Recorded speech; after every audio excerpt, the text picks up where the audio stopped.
Madam President, are you ready for me to call roll? Yes, please. Trish Bodie, Here. Gloria Gonzalez de Lucia, Here. Anna Smith, Here. Sade Fashakun, Here. Paul Gautier, Here. Christine Maurer, Here. Francesca Romans. Here. All right, board members and audience, it is 6:17, and with the quorum of the board present, I declare the special meeting of the Leander ISD Board of Trustees for February 16th to order. We will go ahead, and as you'll know, we have a special agenda tonight, which means there's not a pledge, moment of silence, recognition for the kiddos. It's just going to be a very focused conversation this evening. That being said, the next item on our agenda will be our citizen comments. Now, we play a video usually, but for tonight, since it's a special agenda, and all of our speakers have spoken before in our citizen comments, they know kind of the basics. If you have any questions about how to speak before the board, you can look at our policy, BED local, and you can look at our policy in the board policy book in Leander ISD. Without further ado, we'll ask you to please conclude your comments when you hear the chime, and we will call up our first speaker, speaker number 1.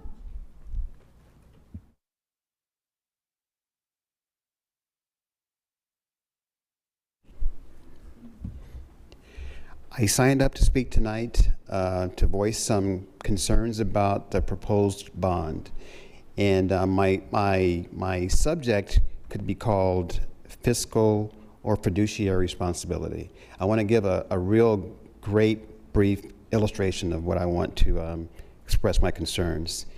When I deal with auto repairs, it's a very trustworthy relationship that I give to the people that work on my car. I don't just let them do whatever they want because they don't have my best interest in mind.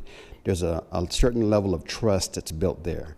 I've gone through this proposal, the slide presentations in this meeting, and one of the questions that I had when I went through all the items was, why are not all these things covered in the M&O budget? What's the difference? What's the overhang? Just like when I go to a car dealer, why is that not covered in my warranty? These are the kind of questions that we have that cause concerns. That trust thing, it made me think about your title as a trustee. It's based on a relationship of trust. It's our money. We've got questions about it, and it's not just a matter of just, spend whatever you want. Thank you. Thank you. Speaker number 2.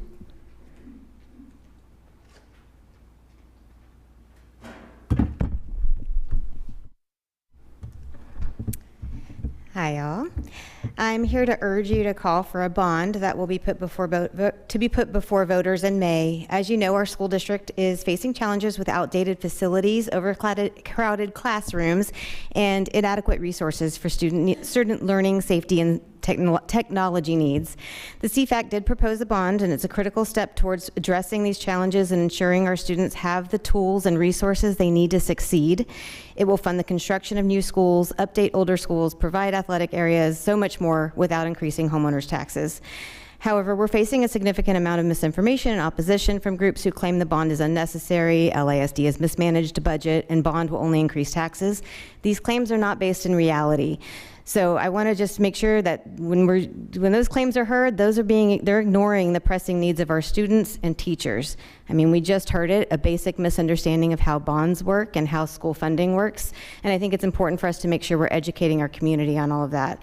We just can't let misinformation derail our efforts to improve our schools and provide a better future for our community. We do need to come together now and show our support for this bond and make it clear we're not going to let misinformation and fear-mongering stand in the way of progress. So I encourage the community to come together as a community and have these discussions and conversations and really understand what this all means and what it's about. And I urge the board to put a bond on the ballot, please, for our schools. Thanks.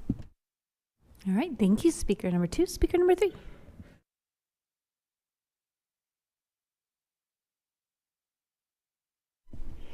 I want to thank the volunteers and all the parents who spent a lot of hard work and long hours to prepare for the bond proposal. I also want to thank the trustees and the staff who knew where the gaps were and you filled them in. I've been attending as many trustee meetings as possible, and a few things that we've learned in the last few meetings. Leander is a fast-growing school district, and that means that our tax base is continuing to expand. But we've got to have schools and rooms and facilities to put all of those students in, and that's why you've got to issue a bond. Remember also that all studies show that the lower the teacher to student ratio is, the better the students learn and perform. So that's another reason to issue a bond to build these schools and facilities. I wanted to say, I think a lot of people don't realize that the trustees have been paying our bond debt off early, and that's a great thing. I think a lot of people don't realize that independent financial rating agencies have twice improved our financial rating, which also is a great thing. So in general, I hope the community will come together. Questions are fine, but I hope the community will come together, support our children, our trustees, and our teachers, and support this bond. Thank you for your time. All right, thank you, speaker number 3. And that concludes our citizen comments agenda portion. We'll be moving now to our next agenda item for this evening. Board members, this is our discussion and action items. In a way, we're going to be kind of taking them in order, 3A, 3B, and 3C. Let me set the stage a little bit for kind of how we find ourselves here at these discussions and what these next steps look like.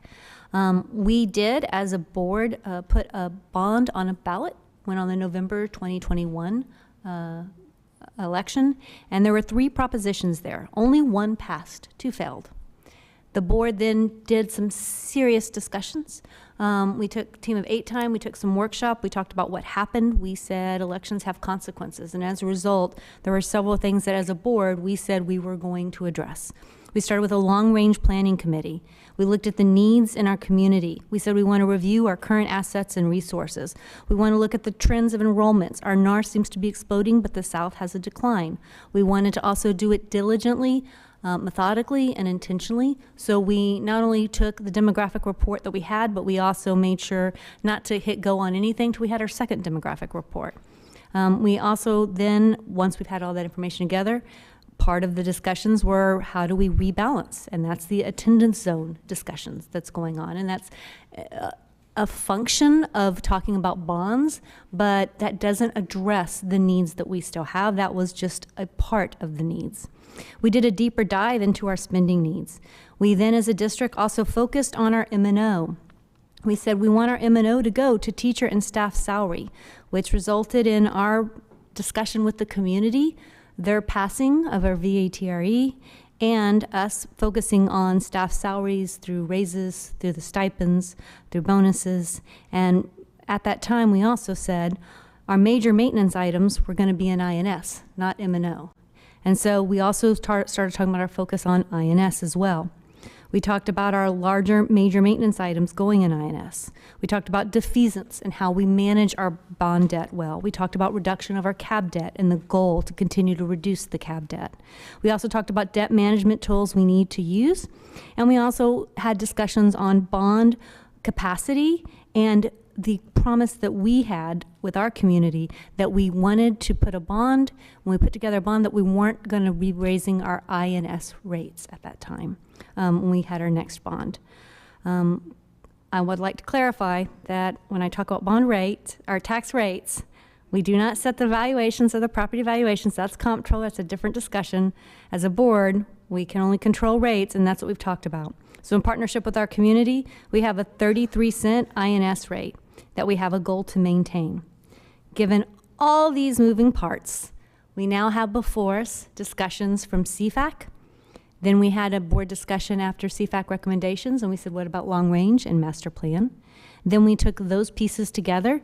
We looked at the items and said, now, do we know of the needs, or are we identifying everything that we're supposed to? After that intentional and thoughtful discussion, we now have the list before us tonight.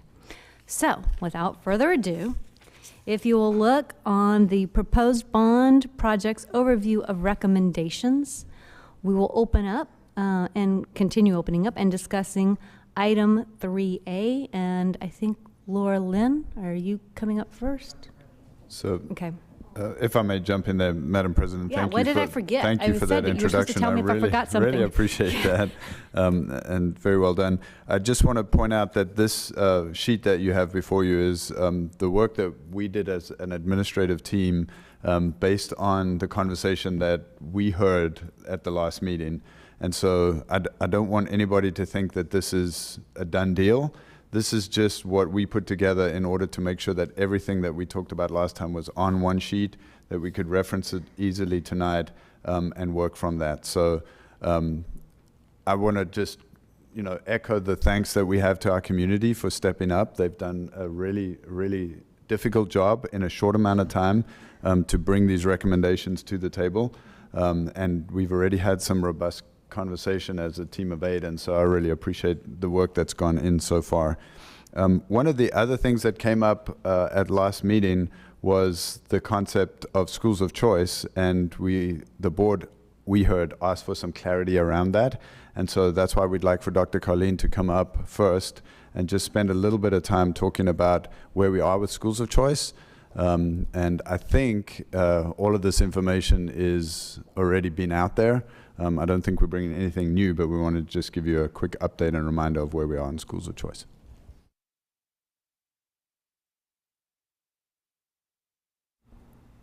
All right, good evening, Madam President, members of the board, Dr. Gearing. Waiting to see if the presentation pops up here in just a second. But while we're waiting for that, I'm going to give you an overview. What you're getting to see tonight is very similar to the presentation that we did in October, where we gave you feedback on the community survey on schools of choice, to give you a little bit of history on that. And when we had conversations in the long-range planning committee after the last bond did not pass, one of the things we reflected on was the school of choice that had been in the last bond, and it was not designated as a specific program. And so long-range planning committee asked us to go out, survey the community, and bring back some information as to what types of schools of choice they would be interested in. And so that is kind of how we came to this particular survey. Wait and see. All right. So this is just to provide you the information that we gathered via that community survey and the student questionnaire. And so we want to just remind you about the participation. So we had a community survey that went out on August 31st and closed on September 20th of 2022. This was done in conjunction with our School and Community Relations Department. They did a really great job of working with us to not only create the survey, but to also send out social media blasts, websites. It was in the Compass newsletter. We actually left it open a little bit longer than what we had anticipated to get some feedback, and we had 263 community respondents. In addition to that, Dr. Benson and I worked together on a student questionnaire for 4th and 5th graders in our district. And so we had about 2,500 respondents. And the reason we did 4th and 5th graders is because, remember, if we put this on a bond, there's the design, and then there is the actual build. And so these students coming out, there was quite a variety of schools to choose from and give feedback on. And so they were either living that K-5 system, or they would be going into middle school, or be choosing one of these high schools, depending on what you looked at in this particular survey. So that's why we hit we really concentrated on those 4th and 5th graders. And so that survey went out September 19th and was open through the 29th of this year. And so these were the schools. And so what we did is, when the Long Range Planning Committee said, we want a questionnaire, we want to find out what our community wants on schools of choice, we created a core team. And that core team worked throughout this summer to really research schools of choice, look to see what we had in the district, what we might need in the district, and what other districts were doing out there that were really garnering student interest. And so from that information, then we looked, and these were our 7 schools of choice that core team came up with. They first got feedback from our leadership here, so our campus and district leadership at our leadership retreat in July, and then we went out to the community and we went out to the students. And so what we had them do is, we had the students in the community rank the schools of choice, with number 1 being their first choice. This is the one I really like, and number 7 being their last choice. And so when we rank that, this is how the student results came out, and this is how the community results came out. So in ranking, the number one choice for both the students and the community was a STEM high school. So a science, technology, engineering, and math high school.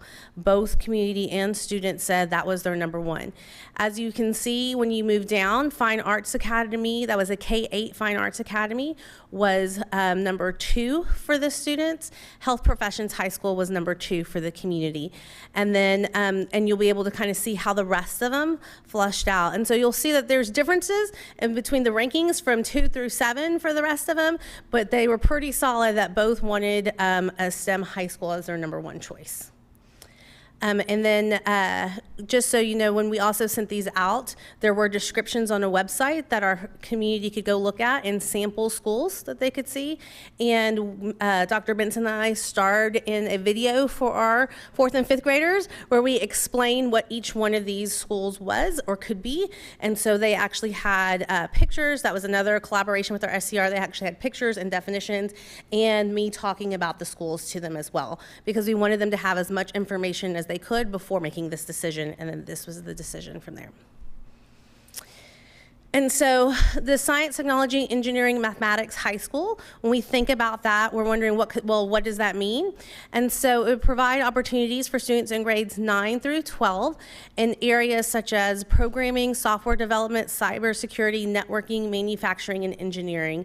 And so what this would allow us to do if we did this particular school is to bring a group together to look at the different programs of study, to see what we currently have in our district and then what we can elaborate on in and go more in depth in a particular STEM high school. The other thing that we also looked at is willingness to travel. So we wanted to see, because we knew that there could be possible different locations for schools of choice in the district. And so we wanted to get feedback from our community. How far would you be willing to travel? And so as you'll see there, 40.7% said 6 to 10 miles. And so really once you get there, you have a little bit more that might go that 11 through 20, but about 10 miles is that 10 to 15 miles would probably be that marker where it might be too far. And so to travel. So we really wanted to take that into consideration and just have this for you all as we start thinking about, if we move forward with the school of choice, also placement so that it would be accessible to the community. And so when we look at alignment to our Citizens Facility Advisory Committee and our long-range plan, the Citizens Facility Advisory Steering Committee recommended that $3 million be utilized to design a future school of choice. And it was just a future school of choice. And then that recommendation also aligned with that long-range plan. That was part of the long-range plan, was to have a school of choice. Based on the student in community survey, then the administration would recommend that school of choice be specified as a STEM high school. Part of the reason for specifying, or a main reason for specifying, was feedback we had from the last bond, was that we didn't know what a school of choice was. I didn't know what I was voting for, and I was kind of not sure what that could look like. By putting a program and going with what the community and the students want, now we can actually say what that particular school of choice will be and make it a bit more tangible for our community members. All right, thank you. Board members, any questions?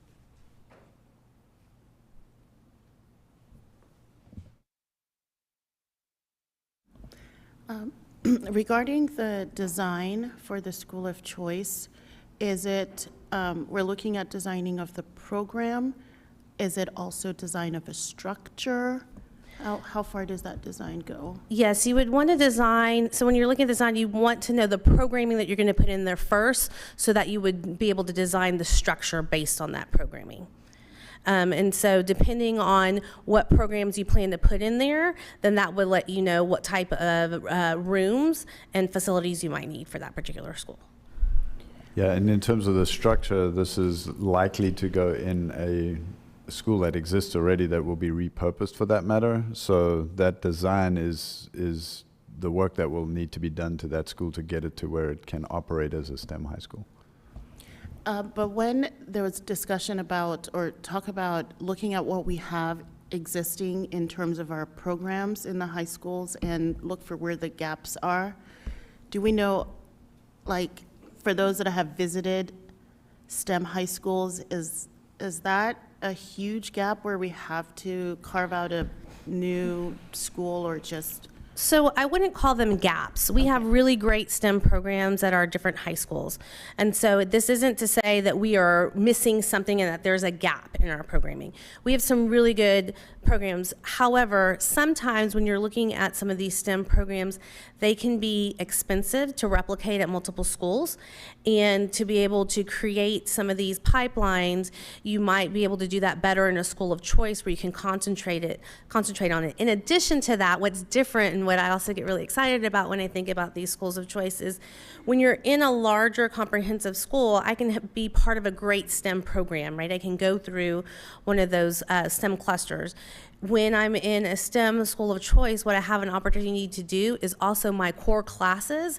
So my math and my science and my English and my social studies can also be looked through the lens and taught through that lens of STEM as well.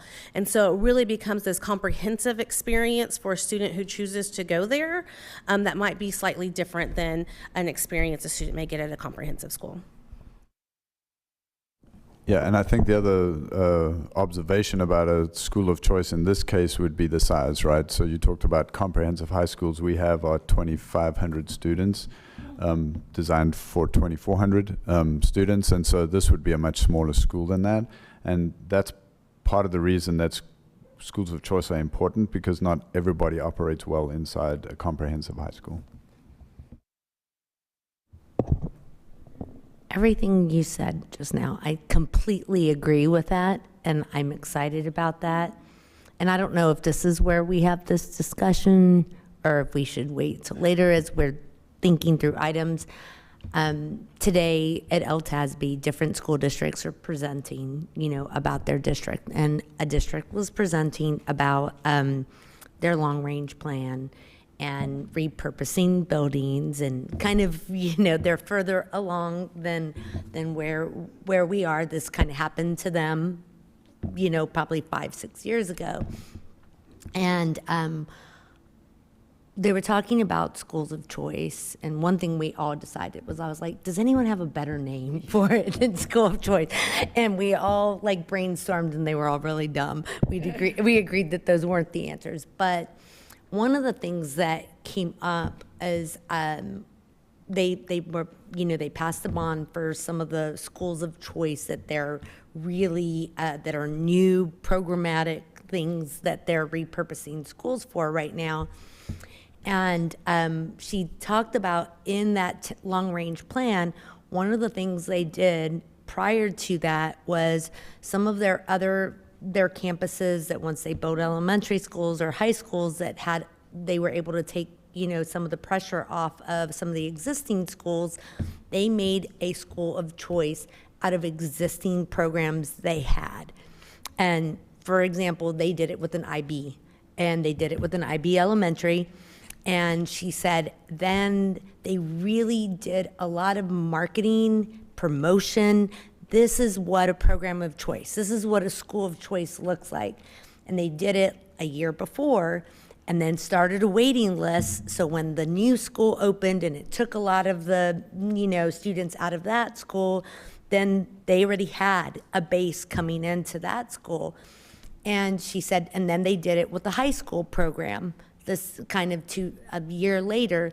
And she said that really allowed them to get to this point, because she felt that then they had really educated the community on what a school of choice, or then they could visualize it.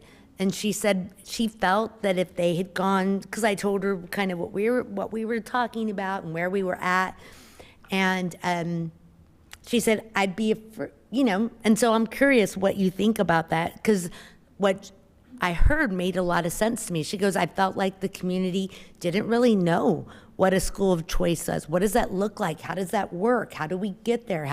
There's just so many questions.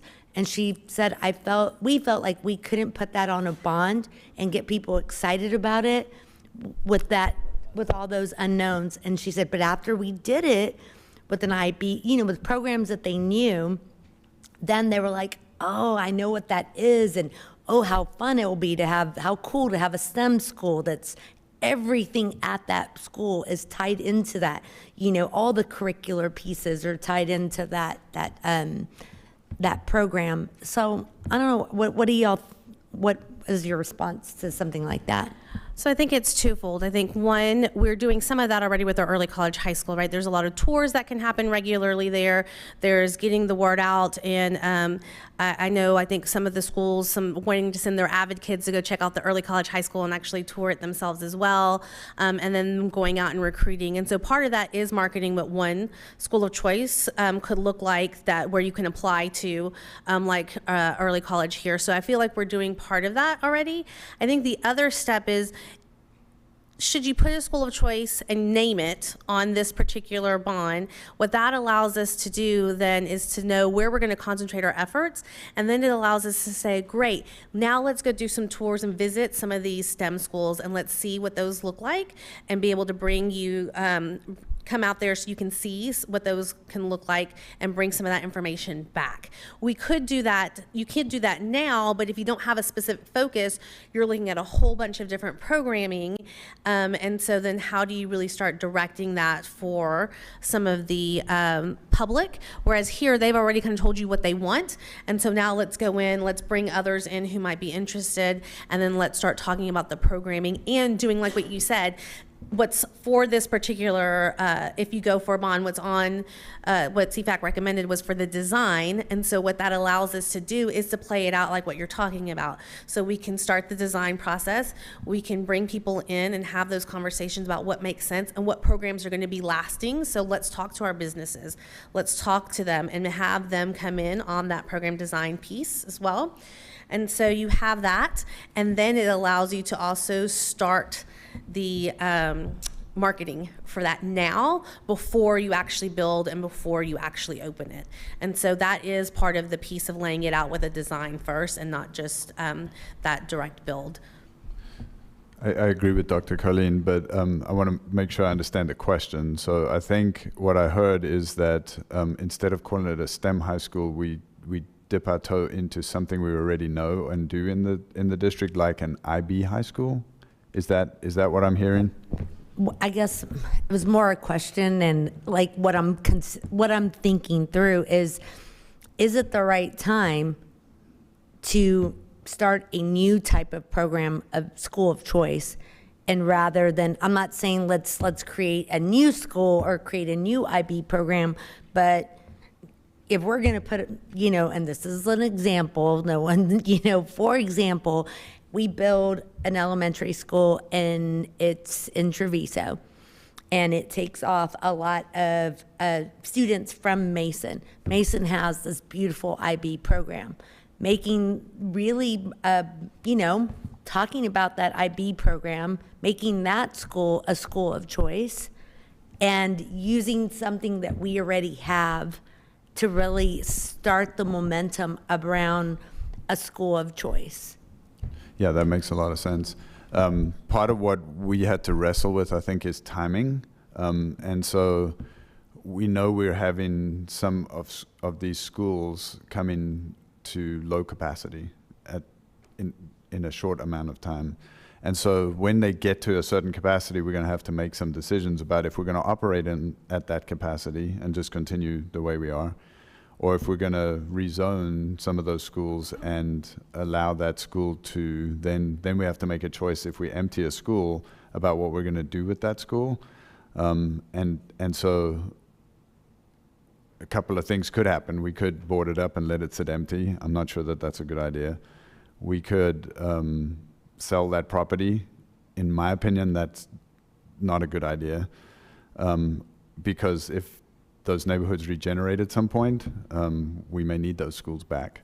Or we can try to turn them into schools that attract students to our district, or that give some of our students this different experience in schools of choice. And so in turning to that option, we felt like we needed to try to define it a little more carefully, I think, in this timing. And so I agree with you, the timing is tough because we're having to make decisions on long-range projects that are not necessarily in the form that we'd like. And so I agree with you, it's not ideal.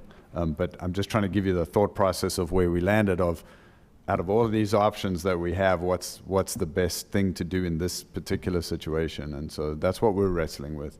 We've made this suggestion really based on what the students and what the community said, but that doesn't mean that it has to go that way.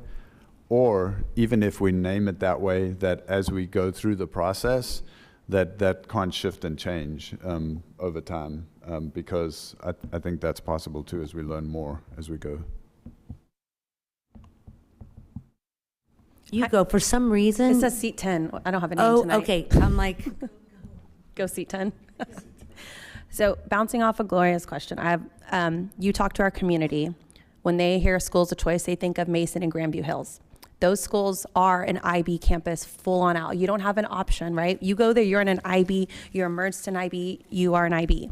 So I'm trying to understand, bouncing off of her question, is why not improve and make those systems more robust than what they are and truly complete that IB, that course? Because we're missing middle school. We have a program of choice at high school, but I'm trying to understand the reasoning to go and build another school of choice. And we essentially have two schools of choice who the community loves these two schools. The buy-in is there. I mean, you talk to anybody at these two schools, they'll tell you all the amazing things. So why are we trying to recreate something when we have something here already?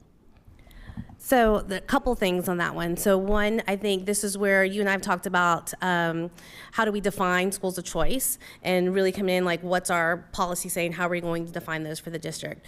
Where I would say the PYP programs, Grandview Hills and Mason, I would say those are excellent IB programs. They are PYP programs, but I would not personally call them a school of choice because that is students who, that's their neighborhood school, that's where they go to, and you can transfer in if there's enrollment, if there's space available, you can transfer in, right? And so we do have some who can transfer in and can be part of that program, but it hasn't been marketed to say anybody can come on in and we're gonna keep space. Usually what happens with schools like that, when you do a true school of choice and you maybe have a neighborhood school, is you reserve a certain amount for the neighborhood students and then you reserve a certain amount for people to be able to transfer in.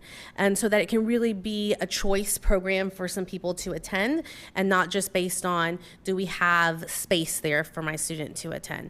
But definitely something that we could continue to look at, and I do think we need to define what those different pieces look at. I also think that there's something, it's not an either or, so we're not trying to create something new and not extend on something else. Part of our program advisory committee back in 1819 recommended an MYP program. It is still something that we would love to be able to look and complete that pathways. That's something that when we hired on our director of advanced academics, that was one of the first things she talked with some of the middle school principals about, and just what's the timing, the right timing to be able to see, could that be a next step? So that hasn't been forgotten, and that too, an MYP program is an entire school program. And so again, that's what conversation where we'd have to see if you had that. And to be honest, that MYP program not only goes for middle school 6th, 7th, and 8th, it also encompasses 9th and 10th grade. And so if that's something that the board wants to look at and we want to consider, that middle school programming as well, right? We would have to, I think that's where that definition comes back in. Would kids be allowed to transfer in, and based on what? And so I think that's where, like you said, Anna, we really need to hone in on that particular program, because that wasn't necessarily how the IB program was created in the district originally. That doesn't mean we can't look at something else. When we look at this particular school of choice, it's not creating in the absence of that or pushing that off. It's continuing to create to show that there's interest in both of these areas. And so then how do we continue to move both of these areas forward? A while back when we first started talking about schools of choice and early college, we talked about, in deeper learning, we talked about, or at least I talked about things about how do you continuously improve in a district and innovate simultaneously. And so we currently have an IB program, and how do we continuously improve on that so that we make it as best as it can be and continue to innovate. And so this schools of choice, while doing that, could allow us to do both. So I think that's where my hiccup is, because anybody, right, for getting information about an IB, you look around the state of Texas, IB school, they're considered a school of choice. And so I'm trying to understand who is defining here in this district a program of choice and not a school of choice. So that's where I'm kind of hesitant, because again, average parent, they see IB as a school of choice. I believe y'all had a conversation in your leadership class about it recently, and people walked away kind of like, wait, we have a school of choice, it's IB, and they were told, no, it's not. So I think for me is trying to understand who made that decision in our district to define it as a program of choice and not a true school of choice. So And I then think I could let you answer, and then once you're done answering, let's make sure we get on the list, and then this subject comes up again, and we can talk about it more. Okay, so go ahead. Yeah, it is. So I think there's one, you can just label it as what it is, and then there's two of looking in where's the transfer and what's that process look like. That has been established for a while. Now, gosh, before I've been here 7 years, so even before I came in, that's been established there. So I think that's where it comes time as we start adding schools of choice, as we continue to add different programs. These were all done separately, right? So IB was done here. We have some CTE programs that were done over on this side. I'll use culinary as an example. What this would allow us to do is at some point bring a group together to really define what we mean by each one of these, so that then we can clearly communicate to our community what each one is, where they fall in the category, which ones provide transportation and which ones don't, right? But that is going to be a collective group that needs to come together and bring all of these established and new programs and schools to be able to define those. All right, thank you very much. I have one question. Could I see what the IB curriculum looks like? Is there a way to see that?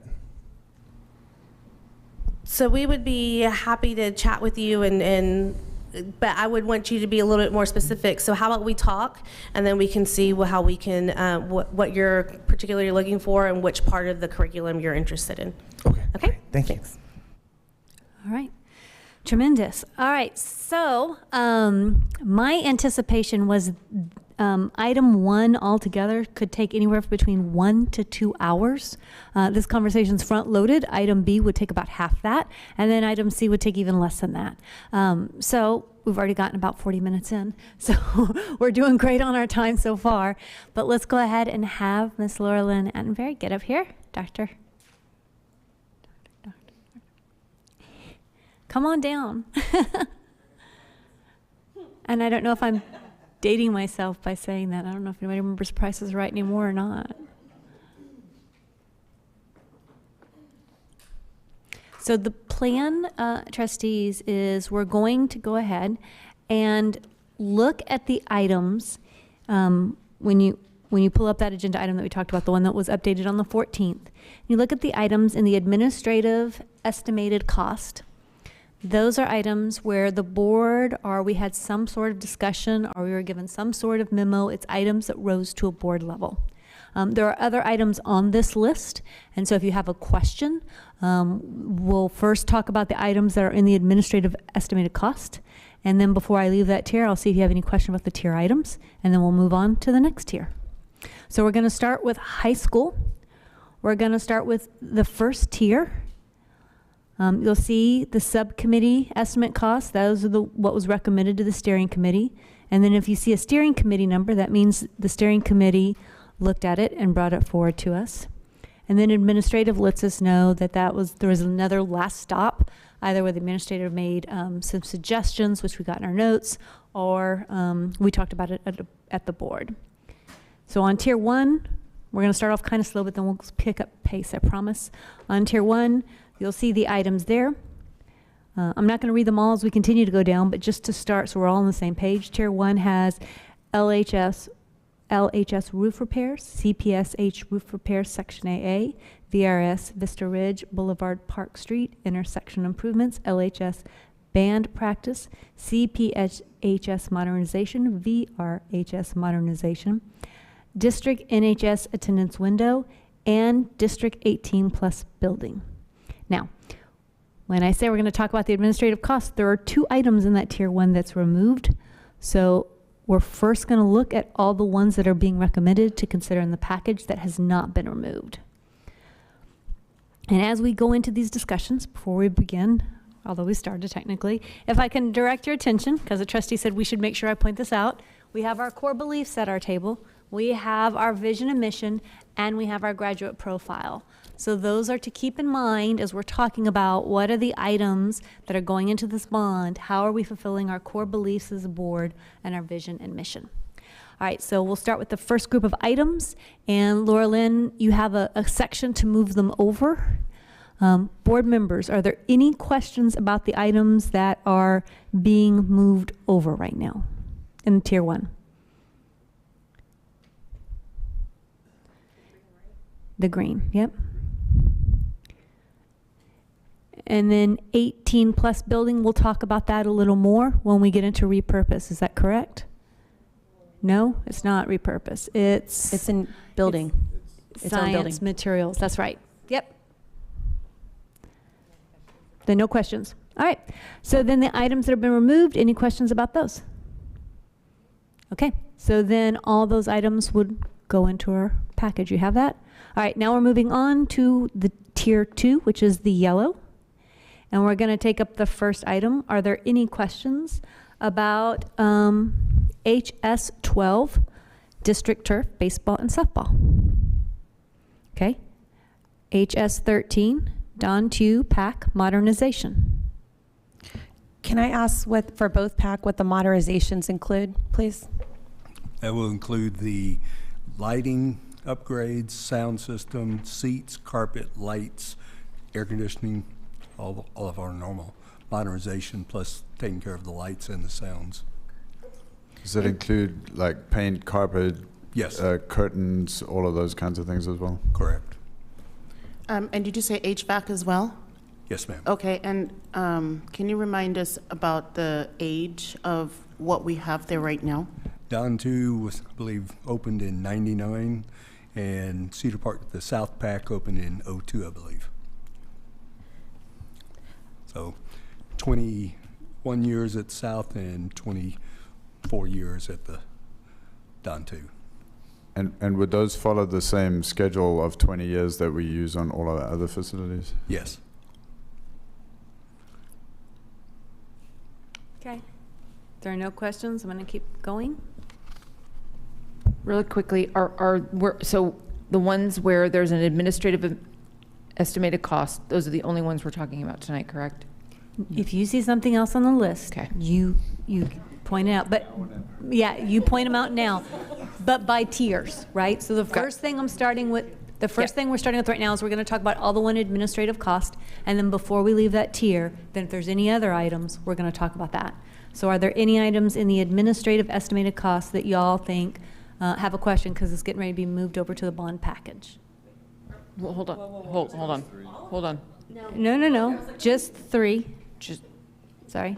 so you're through HS 12, 13, and 14. Okay. All right, then we'll move on to 16, which is the new facility for early college high school. Any questions? I have some questions. Yeah, same. I'm sorry. I don't think my little thing is popping up with everyone. I'm sorry. Trying to understand kind of the timeline of early college high school, of what the numbers are, when do we really need to be out of there? So I do not want to get in a position where I'm like, hey, we're going to have to buy a whole bunch of portables and stick them in this field, and then we waste money on portables when we should have put a building. I don't want to get in that position, but I'm also wondering, is this more a design for early college high school now? Like, do we really need to build this building in these next 3 years, looking at the numbers, looking at the space? Because I kind of feel like when we started talking about this a year ago, well, not started talking, but when we implemented this, I was under the impression that we had more time to get to this point. And so I'd like to kind of talk through that timeline of where the numbers are and how we're at this point right now. So Jimmy's been joining me in some of these meetings, and so we can both talk about that. Originally, when we first initially had those meetings, they said we could have a few years in the building. Yes, we can still do that. They're giving us some additional classrooms next year, but as we bring in a possible another 125 students, what they didn't account for was we will not have a chemistry lab that we will be able to use, because they will be using that to full capacity. And then the multi-purpose room that's downstairs that we use for PE and for lunch, right now we're at the max capacity for rotating that out, and so we would need to find space to be able to do to hold our students for that as well already next year. And so when we are looking at that, there's a couple of things that impacts. So that means already we're looking at portables to help with next year. And that's only 2 years in. And we have 2 more classes. Now, granted, when you get to the junior and senior year, a lot of your students do attend the ACC classes, so they would be attending inside the building. However, there's a couple of things that we have to take into consideration as well with that. One is our school calendar, and the ACC school calendar. So they start later and end earlier than we do. And so our juniors and seniors would still be coming to us, and we would need a place to house them as well. And so we need to count them and so if we had our own building, we could use some of the larger commons areas to be able to support them on that. When you're thinking about the chemistry building, we may have a fix that we can do next year with curriculum-wise, but after that, then we would have to have chemistry. And if we have that chemistry and you do it in a portable, we talked to some of our neighboring school districts who are in portables and asked, how do you do a chemistry class in there? And they said it's moved more to teacher demonstration rather than student hands-on in their chemistry classes when it's in the portables, simply because of the ability of those portables to safety, right? Student safety in some of those chemistry labs. And so right now, putting it on this particular bond and building out would allow us to move in there and be in sync with the ACC's build out as well, and not necessarily have to have an entire school of portables, which we have seen in some neighboring districts who've continued to have to do that. I don't know if I missed anything there, Jimmy. The only thing I'd add is, if this was to be approved, it's probably 3 or 4 years before we will be in the facility. So we have to take care of the needs for the next 3 or 4 years with portables. So we're going to be in some portables, but we're going to be out of them hopefully in 3 or 4 years. I guess for me, this program is a year old and it just started. And I recognize that it's 125 to start with and another 125 next year. I'm having a little bit of heartburn over the number, the fact that it's still a new program. I know, do we know, is it going to continue to be, is it going to continue to be something that people come to want to do? Is it going to continue to grow? We don't know. It's a year old. And so I think that's where I struggle with this. And also the fact that when the concept of it was approved by the board, that again, like Gloria, we thought we had more time, and recognizing that ACC grew at a rate that they didn't expect is one thing, and I understand that. I guess for me, it's really, really hard to justify that much money when it's still kind of an unknown. It's still new, and that's where I'm having a little bit of heartache. So while it's new to us, it's not new to the state or the nation. And so you see a lot of different districts have, in some cases, multiple early college high schools. And what you will see there is a lot of them continue to bring in the student growth. And so I would think and I'll speak from my end as administration, if you start to see numbers dwindle, so let's say we get to 4 or 5 years down the road and we're not getting some of the numbers that we want to see, then that is a reflection on, okay, so what's the marketing that we're doing to ensure that everyone knows that that's available to them. But we see quite a few of these. I'm not going to be able to quote you the number offhand of how many there are in the state, but there are many in the state. And in fact, the some of my colleagues in other school districts who have been T-STEM academies are being told they're no longer T-STEM academies, they're going to be applying to be early college high schools. And so you'll see some districts now with even more early college high schools because of that, and because they're seeing the interest and the continued growth. And so I don't doubt that we will also see the continued growth and the continued interest in this over several years in the future. Can we, for right now, take it off that total, put it into a parking lot, and let's move down the list, and we'll come back to that for more discussion. All right. Let's move on to the rest of Tier 2 discussion. We've done all the administrative. That's all we're talking about that's in the bond. Is there anything else that you had a question about that was on that list that wasn't an administrative? Yes, please. Okay. HS 15, band instrument replacement. I'd like to at least put that in the parking lot, if not talk about it now. Okay, well, let's have a small discussion. What are your questions? My questions are, so I understand, just returning from TMEA, we got to see our district on full display. I know that these would be district-owned instruments, that their repair life is beyond the 10 years already. And so if this gets pushed again, because I know that this one didn't make it on the last one on 21, and it was already late. So I know that we're talking about years and years and years of use. These are instruments that students and their families pay a rental fee, and I know that the repair can only go so far. So I'm hoping that we can have this item at least talked about, if hopefully possibly added. Jimmy, any comments on the band replacement stuff? As I think I can mention, in our steering committee discussions, it was strictly some members have kids in the program and said, we don't need engines, we need other things. But as you said, the instruments are beyond their repair life, and so there's a lot of instruments, and so it was a need last time, and it's still a need. I would like to move it also to the parking lot, only because it was on our last bond that failed, didn't make it. So I know it was something that had risen to that level. I'm looking at it on the parking lot and I know if we move everything to the parking lot, this won't work. And we'll be here all night. So, but I'm like, well, that was on there. Another concern there is, I think the parents that this impacts the most are a lot of our eco-disc families that cannot purchase their own instrument. And so while our committee members, a lot of them may not have seen it as an issue, it could be that those parents are able to purchase their own instrument, and so that is a concern when our eco-disc students then, are put in that situation. Board members, do you have any problems? I'm looking at every board. I'm trying to look for eye contact. Paul? Eye contact? Sade? Are we all okay with this going on the parking lot? Parking lot? Yes. Parking lot? Okay.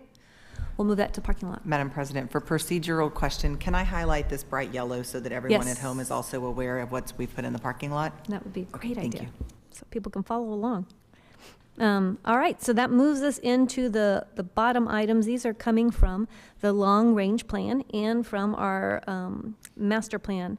So we'll start with the school of choice conversation, and we could move that to a parking lot too, but let's go ahead and try that conversation and see where we land on that. Is there any question? Do y'all want to keep it, or do y'all want to, yeah? As much as I love a STEM school, I love the idea of school of choice, this seems very backwards to me. What is the functionality of the building? What kind of spaces are you designing for? What capacity of kids are you designing for? What programming are you designing for?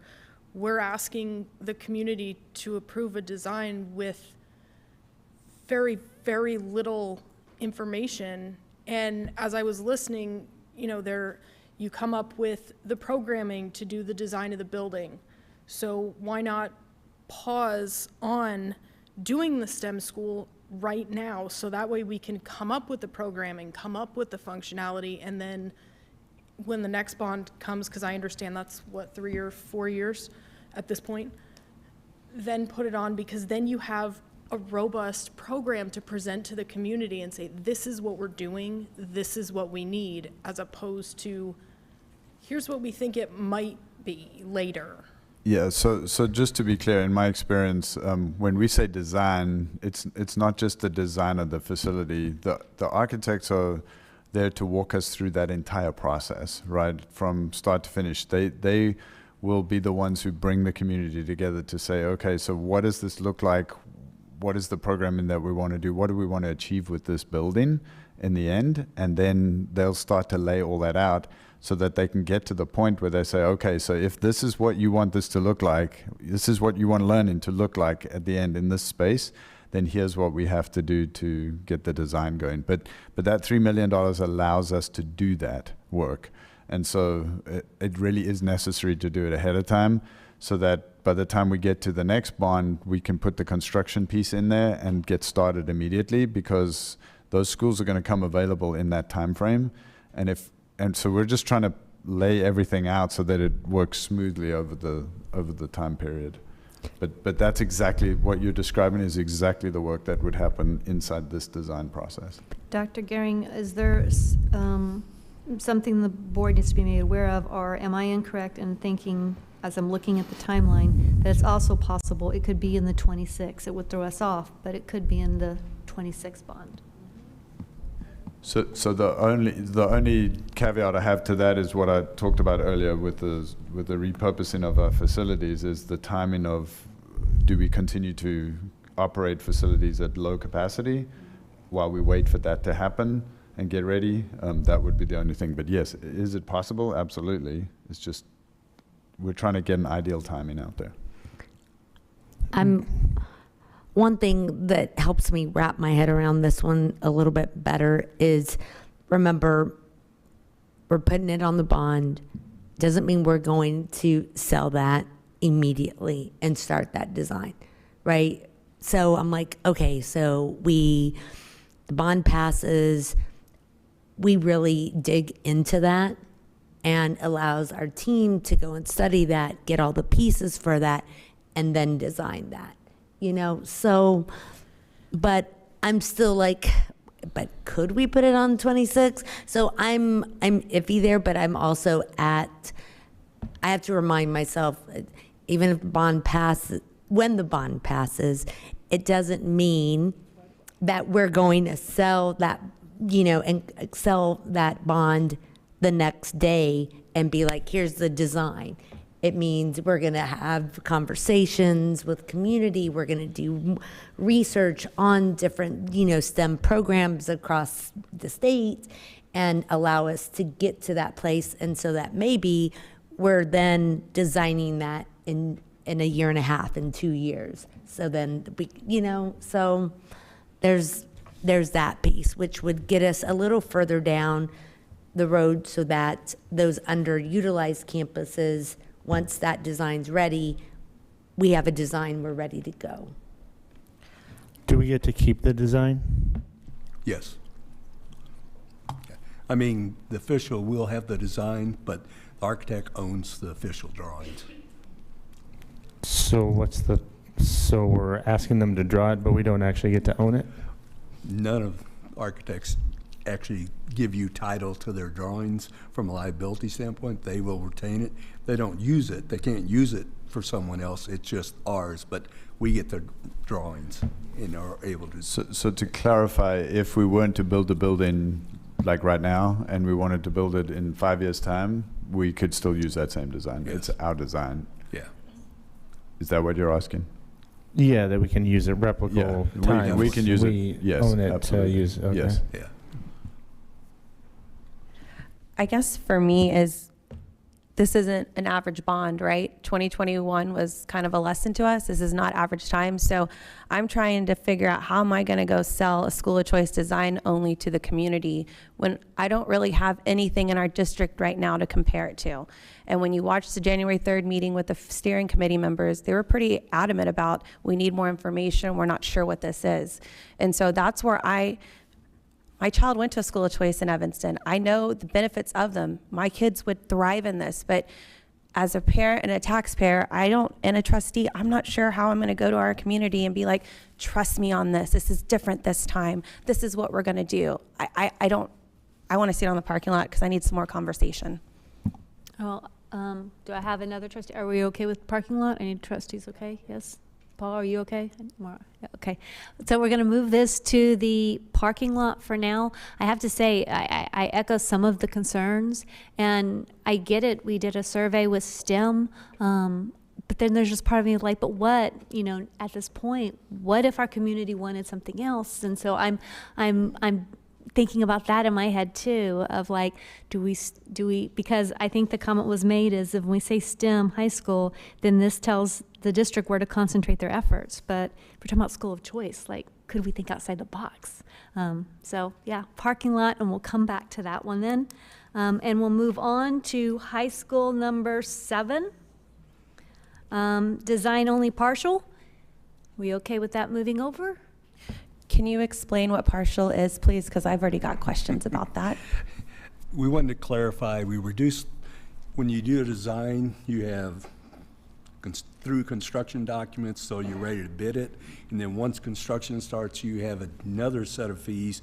Those are not included. So if the design is done and it's construction ready, then what will happen next bond election, you'll include a little more design fee and the construction. So it's putting part of it when we need it.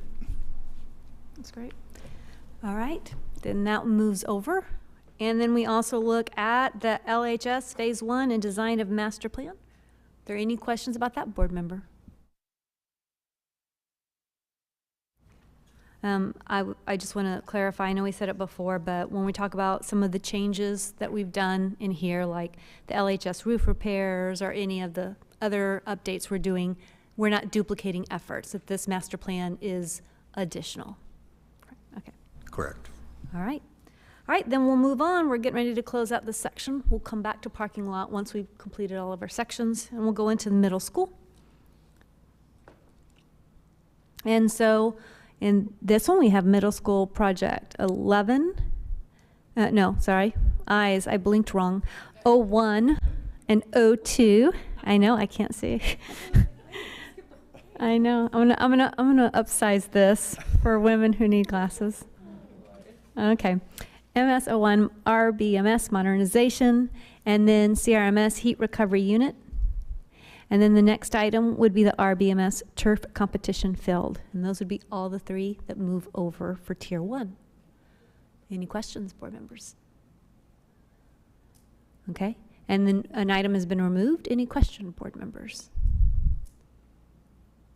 Okay. And then is there any other items in Tier 1 that you wanted to discuss? Then we'll move to Tier 2. Is there any discussion on items of Tier 2? I had a question about MS9, the RBMS dance room edition. So during my tours, I got to go see the dance room. That's all I'm going to say. They're in dire need of a room. They have basically 2 classrooms. So I'm just curious, how come the dance room edition can't be added into the modernization, since you're already knocking down rooms, and I believe they have one of those giant ACs in that room that's going to eventually go up into the wall. So I'm trying to understand the concept behind it. The modernization typically is for replacement of existing, where this will be a new addition to the building. The dance room is a new addition. Okay. Then we're moving on to Tier 3. I have a quick question. Oh. For MS08, their furniture is just different from what's in other middle schools. Can you tell me a little bit more about that history and age? The furniture that's in those 2 schools are Some of it's original and some of it's been replaced over the years, but it's definitely not what we are putting in schools today. And of course, now that we're doing modernization projects, we replace furniture with those. When we did Canyon or Cedar Park and Leander in the 2017 bond, furniture was not included in that bond, and so they're behind the rest of the schools. And so as we move forward, we'll be doing Run and Brushy, and then Henry will be next, not this year, this bond, but every time we do a modernization, they're gonna get new furniture. At some point, we have to replace theirs. And of course, theirs is getting older and older. 95, 96 was Cedar Park Middle School when it opened, and 95, and then 96, I believe, is when Leander Middle School reopened. So they're quite old in furniture.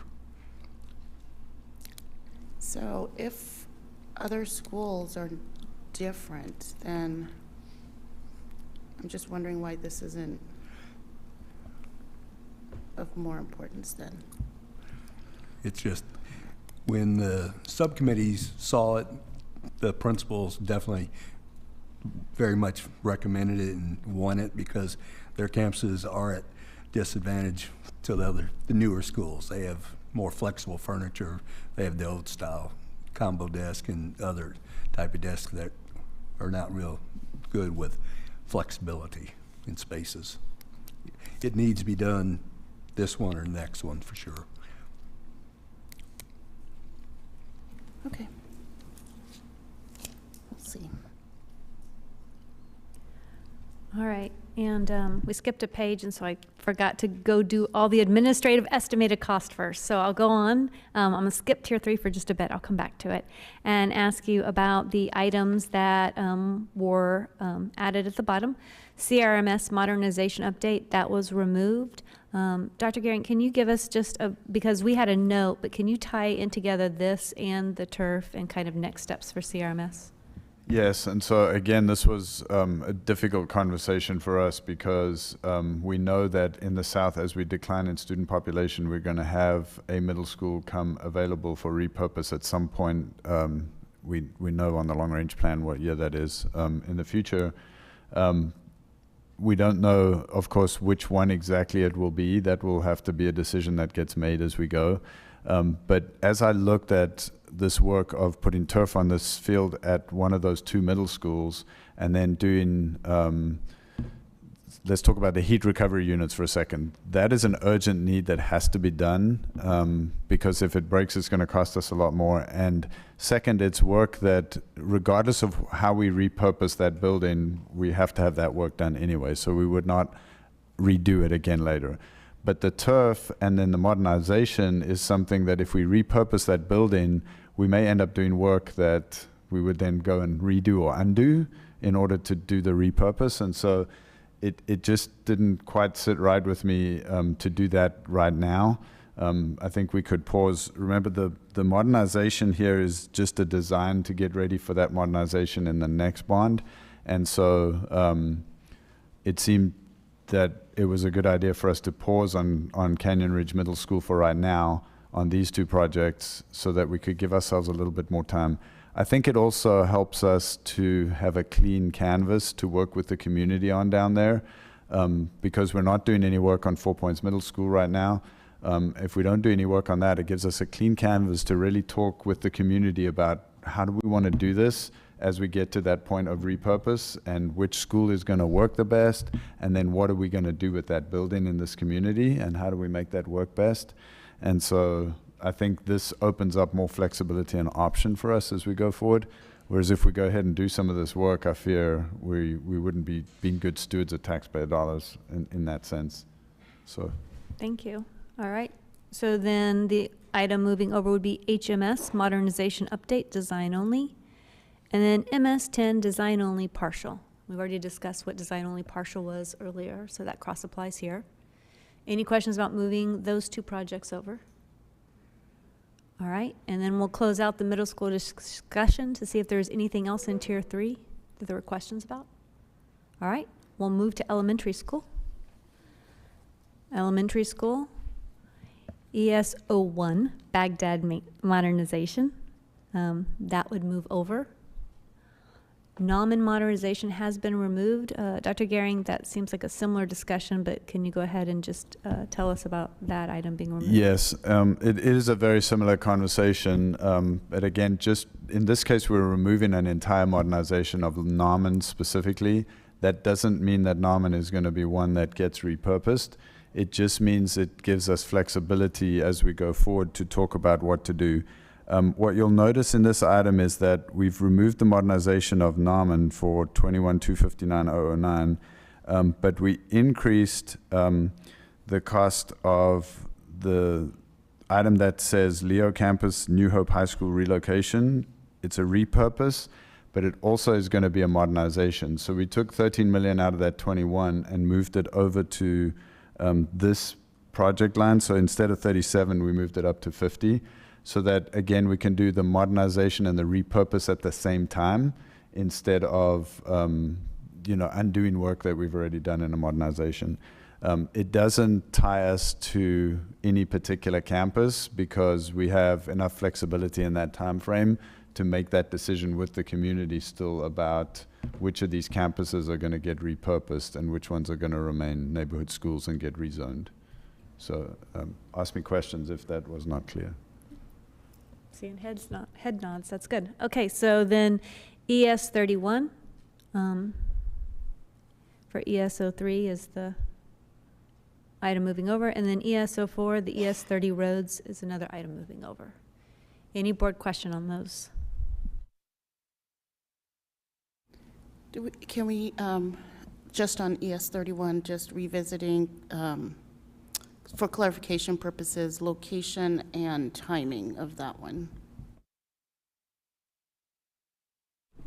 I was looking for the project number, ES 31. I'm going, I don't see that. I just clicked. Yes, Elementary 03. School 31. Okay, the project. As far as location, with current demographer and our long-range plan, it's in the northeast quadrant of the district. And timing is to open in 25. And that's pulling from, so northeast, that's where Larkspur, I'm sorry? oh, what's that? It'll pull Ronald from Reagan, most yeah. likely Tarvin and Parkside. Okay. All right, then we'll move on into tier 2, and the item we have moving over right now are student sinks. Is that correct? Outside bathrooms. All right, and that one moves over. Any questions? All right, then the next item, we're moving down to the next tier for administrative items, and we'll move to playground equipment for Black House Creek, Cypress, Giddens, Whitestone, and Steiner. Any questions? So I have some questions. Okay. I think for me is I want the playground, but I want to know what kind of playgrounds are we putting on them? Are they your average playgrounds? Are they what we put into every school? Because I think the conversation when we had this was discussing accessibility and what playgrounds are accessible for all kids. So I went down a rabbit hole because y'all know I love to do that. And as much as like I really want to put this on here, I start thinking our district really hasn't had. We've had some conversations in regard to playground equipment and what recess and play look like. I remember in 2017 and being a PTA, we got this whole presentation about this is what these new accessibility, sensory, playground equipment is. And that conversation just kind of stopped. And I know SHACAS came to us with recommendations on what they'd like to see for recess and play. So I'm just throwing this out there to my board members. What I would like to see is either a district-led committee on recess and play or a board committee. However, the board president wants to do that. But my intention of this is to put together a committee with parents, Ms. Waltman back there, elementary principals, and our early childhood principals. Hey, early childhood principals, yeah. And really get an idea of what the future of playgrounds in Leander ISD looks like, because you look around the state and you're seeing more accessible playgrounds than ever, and they benefit all kids, not just students with disabilities. And also, they're fun. They're not your average, monkey bars and stuff, which are great, but that's kind of like what I'm looking at. I'd like to really see us jump into this, like we're potentially jumping into the school of choice conversation, but for playground and recess, and really set the standard for our area of what playgrounds are, but most importantly, like come back potentially to a next bond with an actual definition of, hey, taxpayers and teachers and everybody else, this is what the playground you're voting on, and this is what it's going to do, and it's going to benefit everyone, and it's going to be accessible to all kids, because right now we have children in wheelchairs who cannot access their playground, so they just sit there.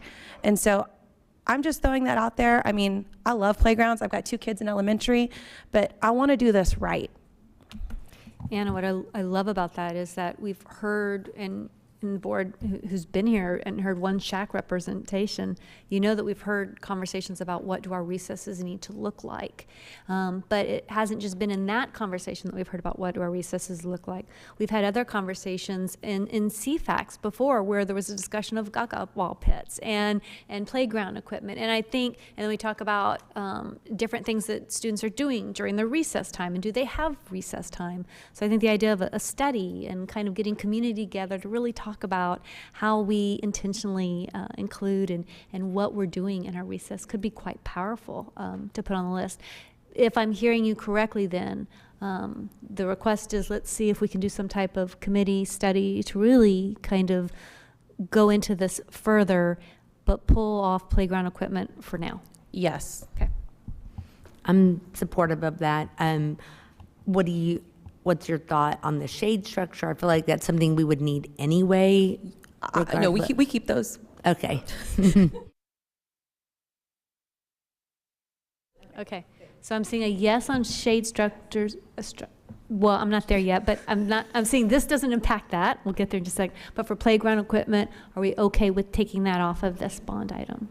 I just have a quick question first. I love that and think it's great.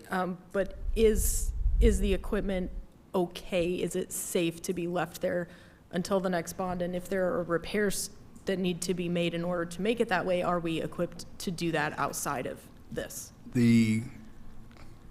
As we've talked before, we have 115 playscapes, and the first time we really went out and started doing playscapes was in 1996. We hired a professor from UT to help us design and critique our designs and put in what was safe. And so that was the last time we did a really in-depth study of playscapes. Since that time, that's when we put a lot of these in. So the ones we're talking about in here were from 96. And so availability of parts are extremely hard to get, and so that's the problem we run into when you start having breakage. And so it's just a matter of either if we don't get parts, we've got to make it not available, which just takes away from the access to the students. That's the hard part right now. We've got some old playscapes that need replacing, but I agree, we do need to we need to try to change the tire with the car still rolling, and it's hard. So my thought is, can we move that to the parking lot now? Because again, we could put that, it's allocated funds for those playgrounds. We bring a committee in to do some study, and then we have bond money to actually execute that. I like that. I mean, that will help for the modernization projects that are included here. We'll hold those playscapes because they're included with those modernization projects. So we'll hold those. That way, when it's formulated what we're going to do, we do them all. I want to take my request, I like her idea. Well, we can move it. We can move it to the parking lot. I still want to have further discussion because you already sold me. And we also said playground equipment renewal is going to be included in our modernization projects. So we are updating as we go along. And I think we have a process in updating. Whenever you're going to take a whole system wide, it's always going to be a large dollar item.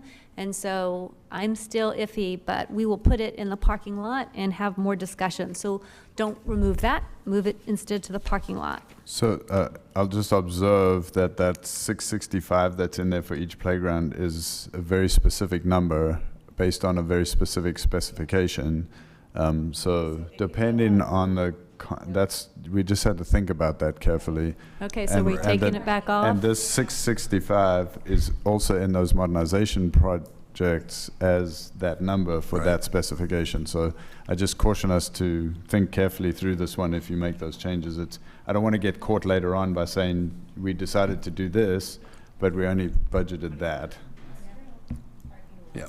Okay, it's going to go to the parking lot for now. I know where I'm leaning on that one, though. All right. We will move on to the next item, early childhood repurposing, ES Central. Any questions? That one's moving over. Okay. Shade structures. Any questions about that? We also got information in the back sheet, in case you're wondering.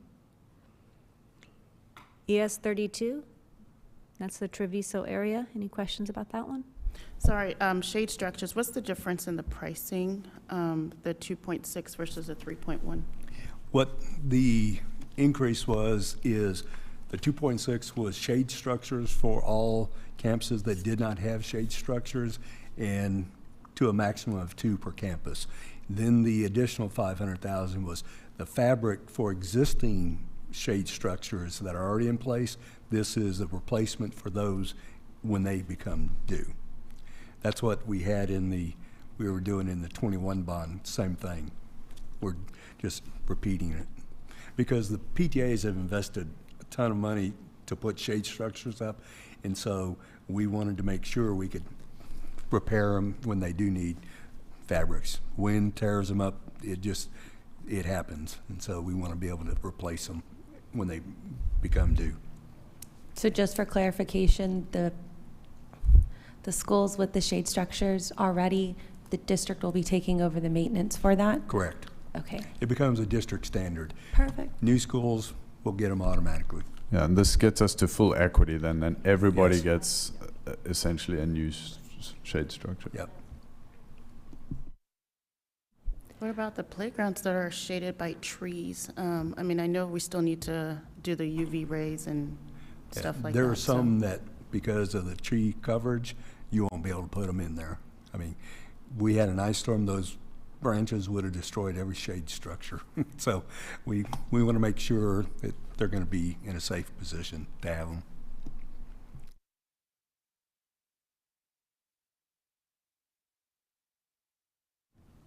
All right, we'll move on to the ES 32 Treviso. Yeah, that moves over, unless there are any questions.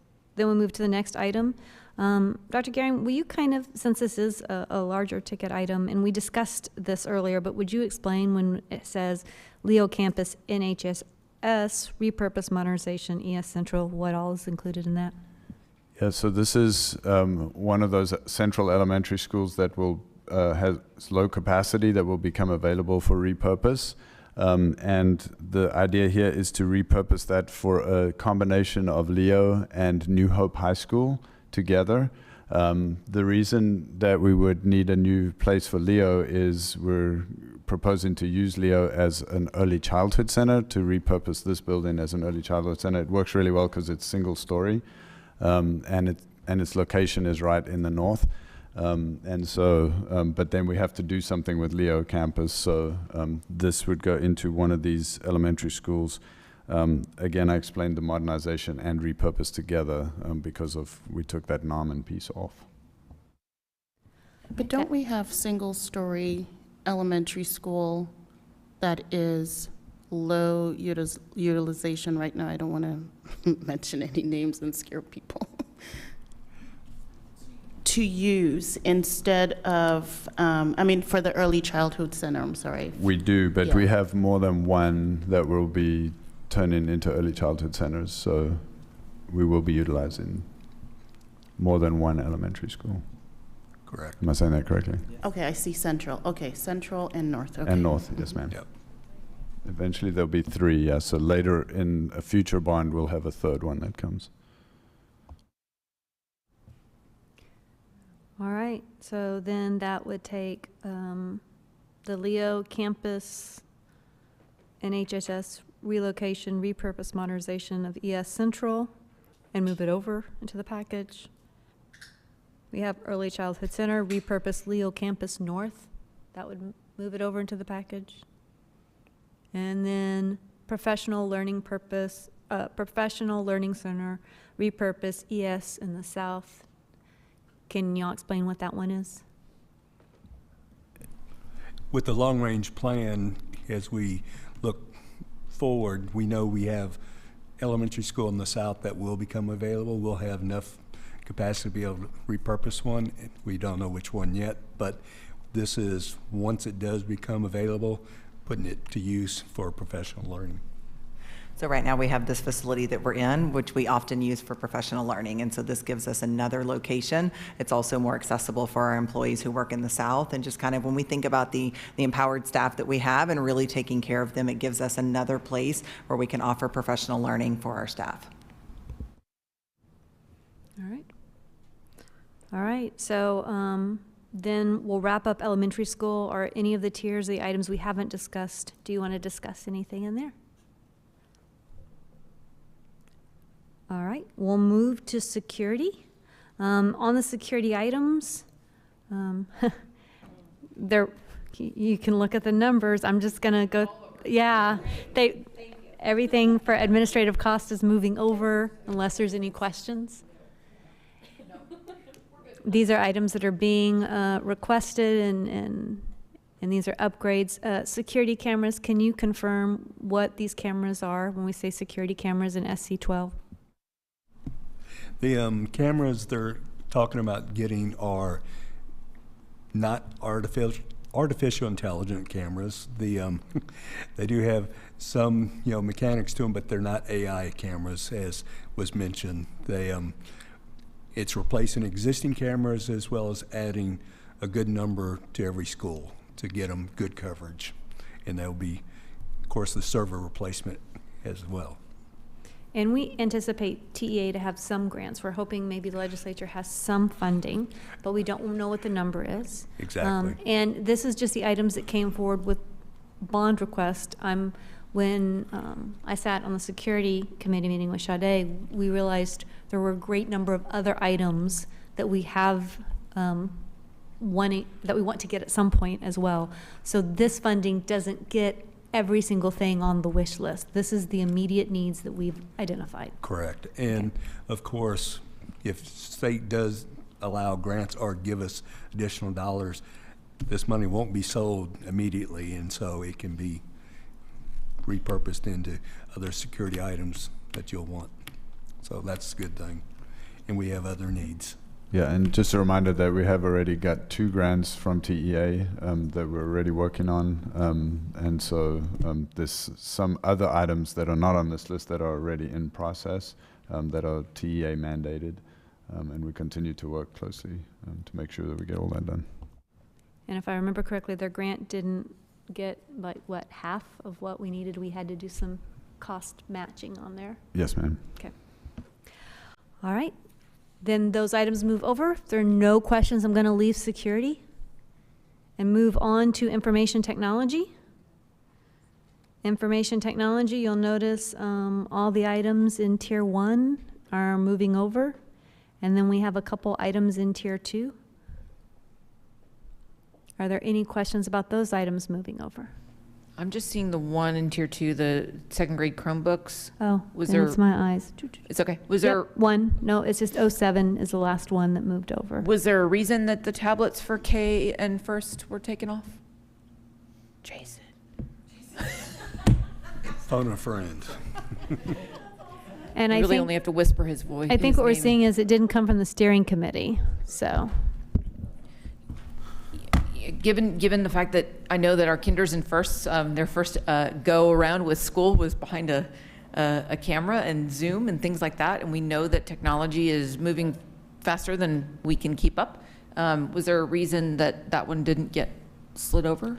The subcommittee decided on all of these to move forward, so I believe the steering committee didn't want to move the tablets for K and first grade, and then the library makerspace on.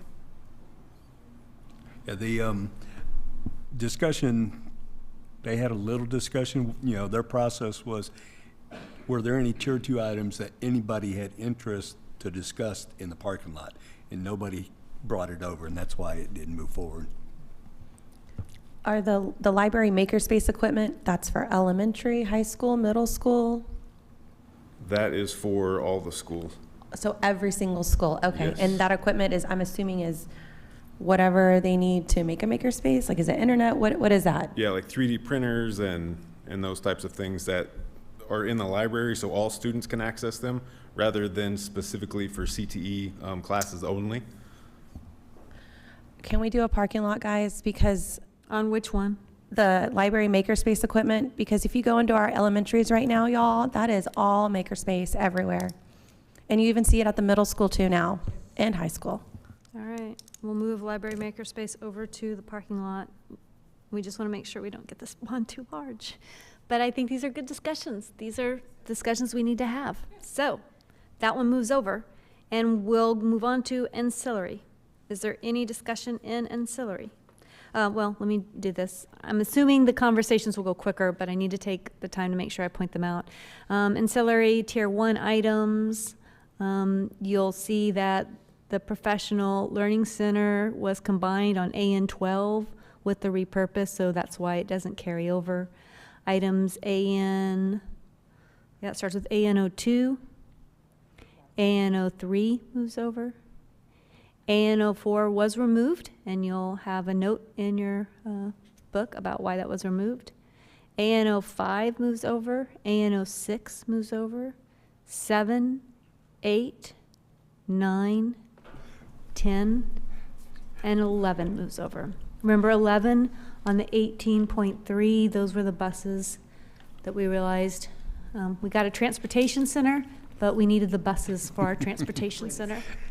We did. Please, Madam President, I do want to also mention on AN9, we did lower that $17,000. So there's a price difference that was done today. We were able to lower it to $82,700. So we did lower it down today. The bus replacement is not just for the South Transportation, it's for all of it, right? Yes. Okay, just making sure. Yes. Okay. Yes. I was like, that's a lot of buses, and that's. For growth, there are 9 buses and 25 replacement buses. And Jimmy, what is the average lifespan on a bus? 15 years is what we shoot for, 12 to 15, depending on mileage. Okay, then all those items move over. We'll go to AN13, the Science Material Center. That item moves over, and Dr. Gehring that was the one earlier, I was talking about 18 plus, and I. Yes, so just to point out that Science Material Center is hopefully planned on the site we have at the support services system next to the warehouse. And 18 plus services, the building that you saw earlier in the list, we plan to hopefully co-locate with that. Because that's a great match for those two programs to be close together so that 18 plus students can interact with the Science Materials Center and the work that they do there. Okay.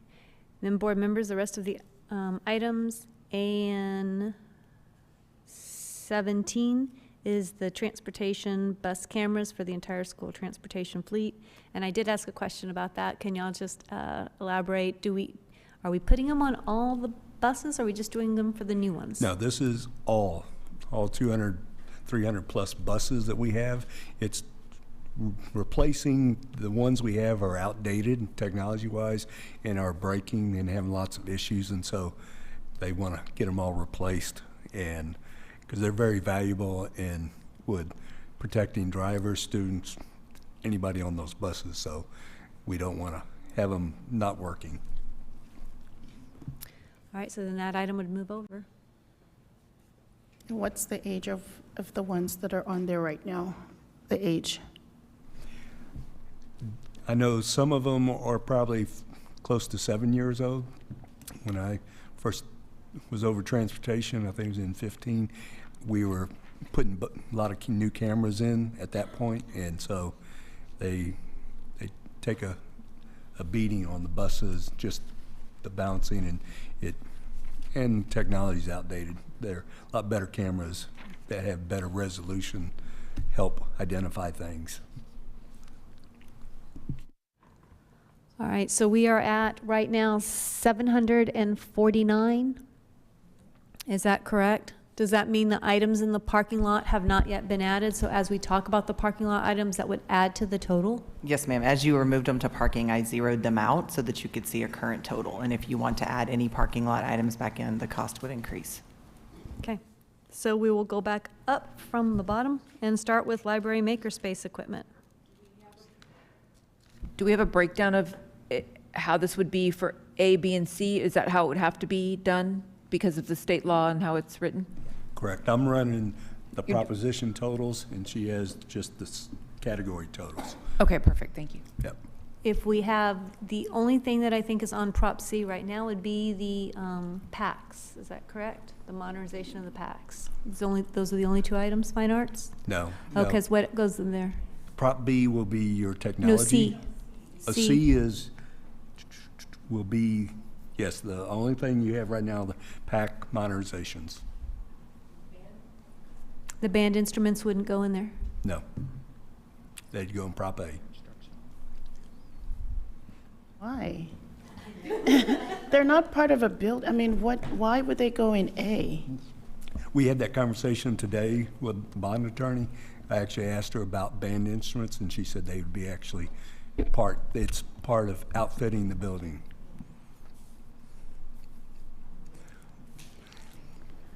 So Proposition C would be the both PACs, right? For about whatever both of the combined amount is. I'm not doing math right now. I'm sorry. Prop C would be both of them, right? Okay, that's what I know. Correct. Okay, so we'll go to the library makerspace equipment, and this is equipment that would be for elementary, middle school, and high school, so for all the students. Aiden, come on back up. Thank you. IT09. We're gonna go back into Just the whisper, parking you go, lot. Jason.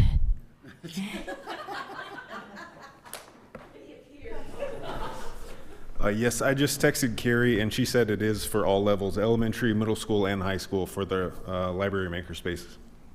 All right, board members, we need discussion, we'll need a decision. Does this go in there? I'm gonna be looking for eye contact, for head nods to see if we've got I have a consensus. question real quick. Would this replace the existing campuses that have it, like Tarvin's brand new? And I know they have a really awesome makerspace.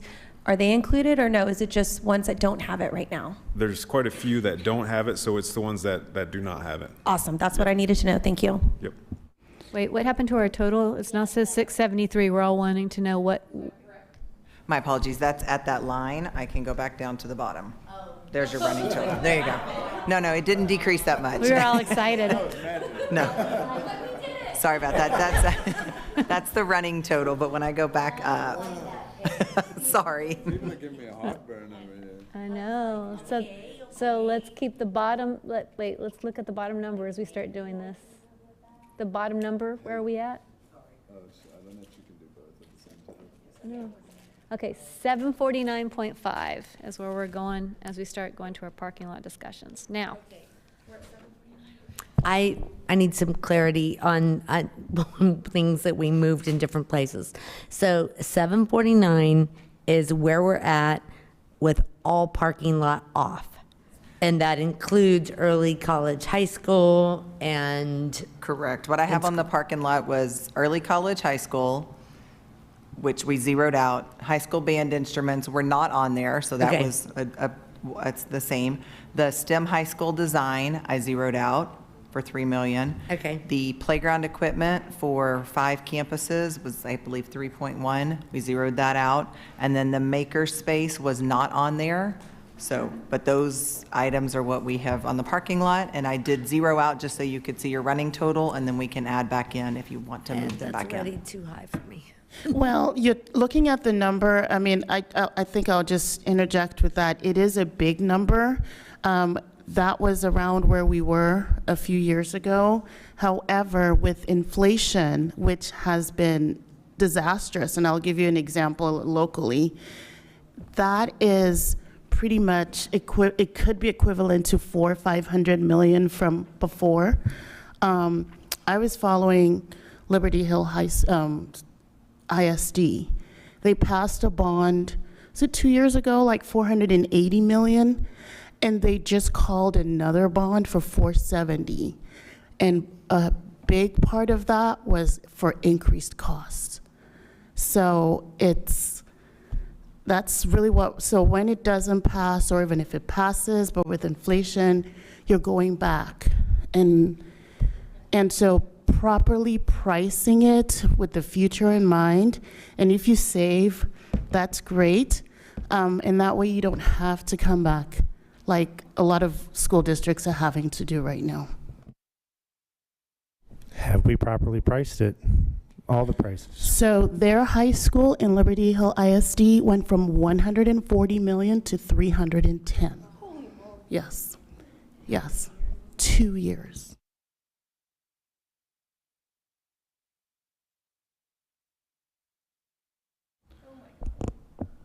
I'll just point out that Kristen Savant has just entered the room, so she's our bond counsel, and so we're now safe. We're all good. Just to clarify, I think, if I'm correct, the only new item that got added in here is the band instruments. So if all the parking lot items moved over, we'd be at $799, and then the band instruments would take it to $802 something. Well, if that makes unless sense. the library makerspace goes, and then we'll be at 8 something something. Yeah, okay, so that's the other one, right, okay. I just wanted to get context. For me, that made sense. So Jimmy, can you give me the breakdown of A, B, and C, or would it be A, B, and C at this point? Because of, I know technology has to be on a separate one, correct? Because of the way the state law is written. Right now, Prop A is, I'm just going to round it. Yeah, or yeah. You want exact, 685 million. Uh-huh. Prop B is 51 million. Uh-huh. Prop C is 13.6 million, total 749, 560. I can give you exact. That's okay, that's good, thank you. That's where you're sitting at right now.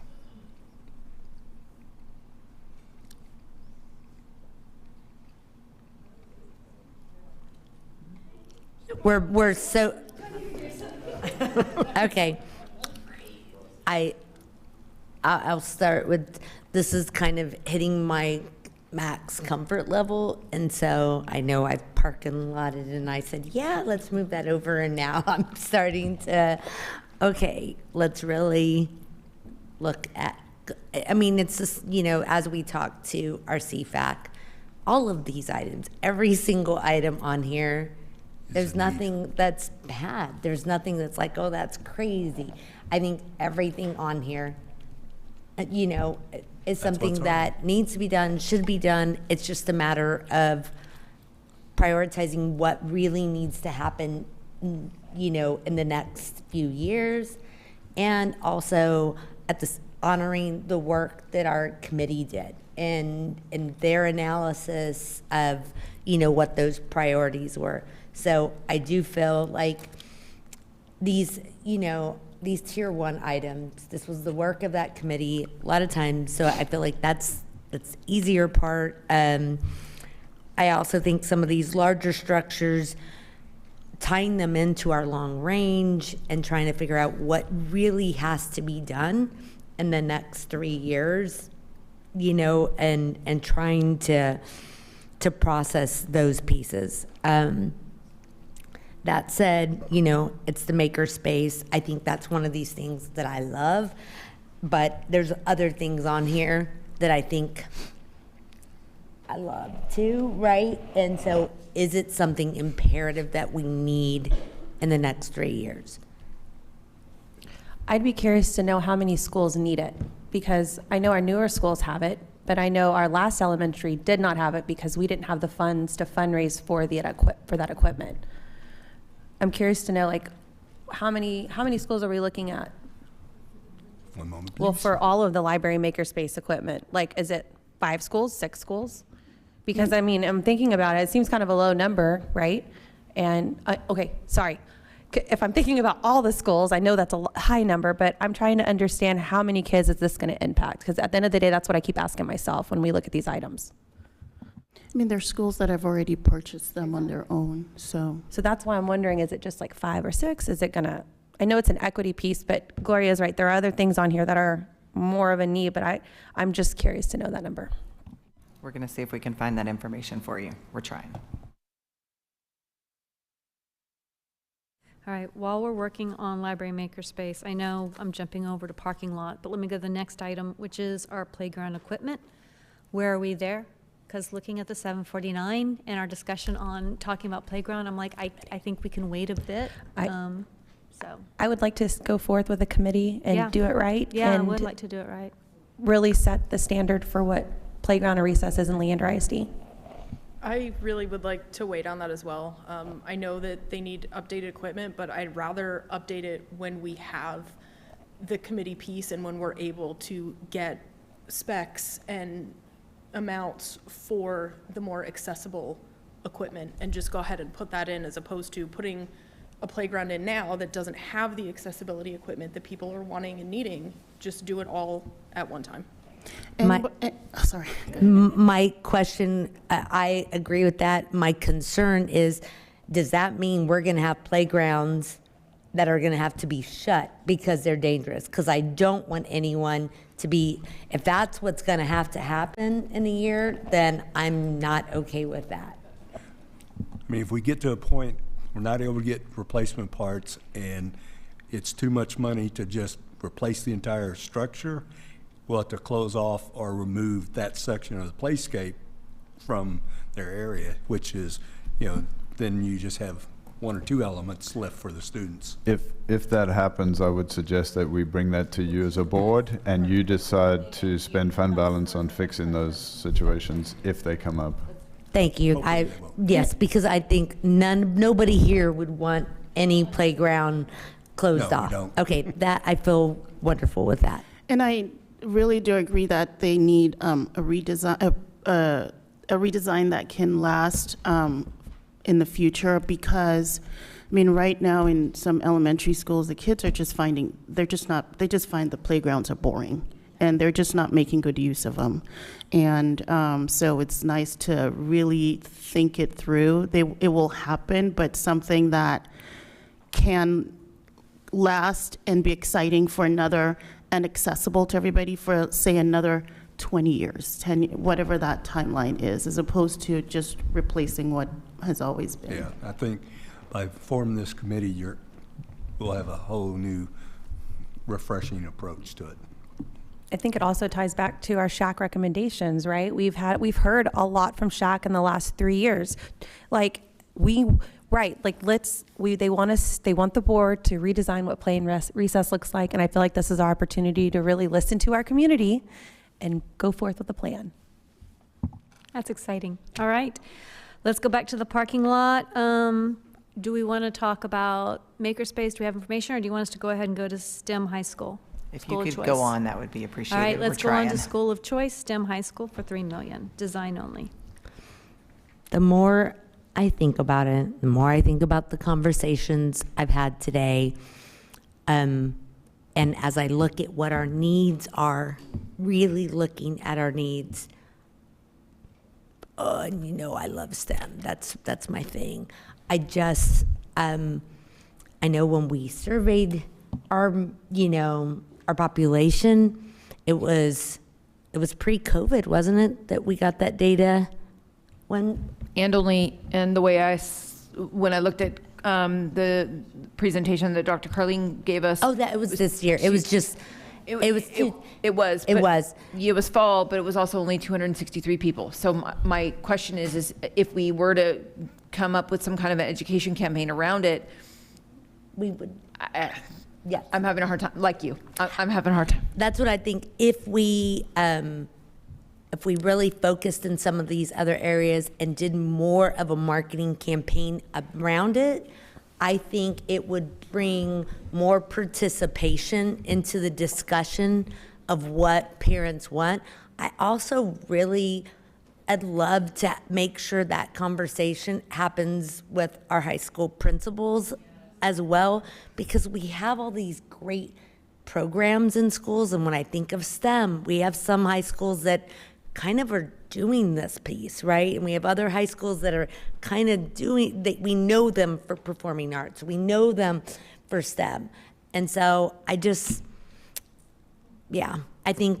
that's where I'm at. Just hearing all the conversations we're having today at Leadership TASB of different ways school districts have approached this. I think there's a real opportunity for us to bring the community into the conversation of school of choice in a more deliberate, intentional way.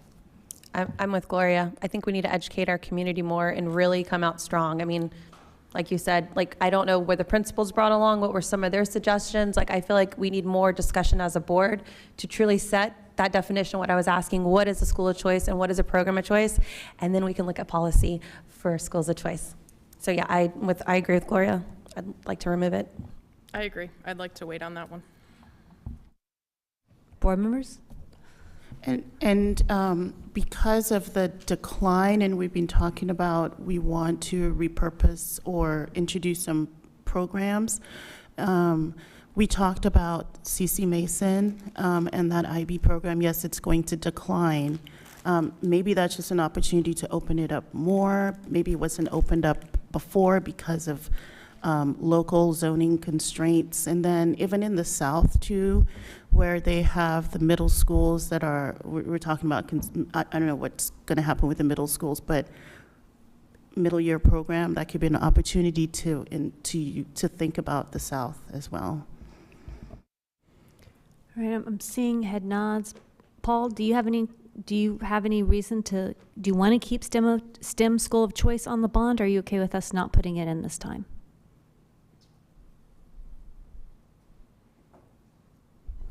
I'm okay with not putting it in.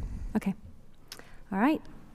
Take Madam that one out. President, we may have an answer to the earlier question about makerspace if you're All ready right, for that. here we go. Okay. Jason. Yes.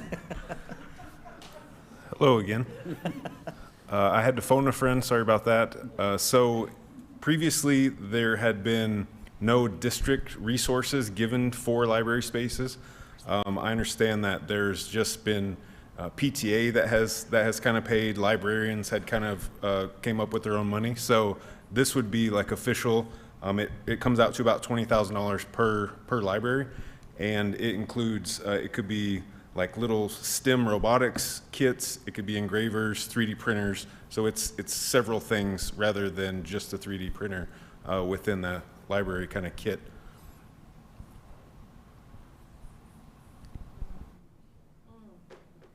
Okay, I'm going to leave that in the parking lot for just a bit, and we're going to move on to the early college high school. 43.9 million, new facility. Questions, comments, discussion? Yeah, I have comments. I love early college high school. Like, if I could go to school there, I would go to school there because it's amazing and what they're doing there is amazing. But I also think that we have older campuses with permanent communities of portables, and there's no relief coming for them. Like, there's entire grade levels outside, and these are older campuses. This is a brand new program in a brand new facility, and I'm having a really, really hard time justifying this amount of money for what is brand new everything when we have other facilities that are well past their maintenance, they're well past their timelines for all of these things. And you know, portables are not great. I understand the cost isn't, you know, the cost is high and they're not the most comfortable. They're not the most ideal. But for a temporary solution, I think that for right now, that is the best answer. Is it possible to move something other than chemistry into, and keep the chemistry in the main building, the chemistry lab, or it's just gone? So the problem is that ACC needs the chemistry lab, and so they're using it full time. So there's not a time slot for our kids to be in there is the problem. I think I was torn on this, and then when Admin was talking to us, we're going to be in this situation next year, and we're having to solve for it now. So if we're having to solve for it now, then we're solving for it. And I understand that next year we have another 125, but we're having to make those accommodations now for that 125. We're having to make the accommodations for lunch and stuff now and the following year. We're having to put all those systems in place, right? Those accommodations and buying portables or whatever we need to do to make that happen, regardless of whether this happens or not. because that, if we put this on the bond and the bond passes, it's not going to be, it's there the next month, right? It's still going to be a long time. And so I think help me understand, I mean, what's the implications if, okay, right now we're having to find alternative solutions, right? We're going to create alternative solutions for chemistry and for lunch and for the 125 students that are coming next year anyway. This isn't going to help with that next year, and it's also not going to help the following year. So we're already going to buy and do whatever we need to do for that anyway. So how does this change that? I mean, it's a permanent solution, but I will say we've had meetings with ACC, and one of their directors told us they're not even sure that we can have portables on that campus by the agreement of the city. We'll have to work with the city, but that's just some of the things we're going to have to work through. And so, yes, for the next, even if we had the money today, we will not have a facility for 2 or 3 years. So we're going to have portables as a temporary solution no matter what. And so it's just a matter of, do you want next 3 years of portables being put in place, or getting a facility in place and getting the portables out? So.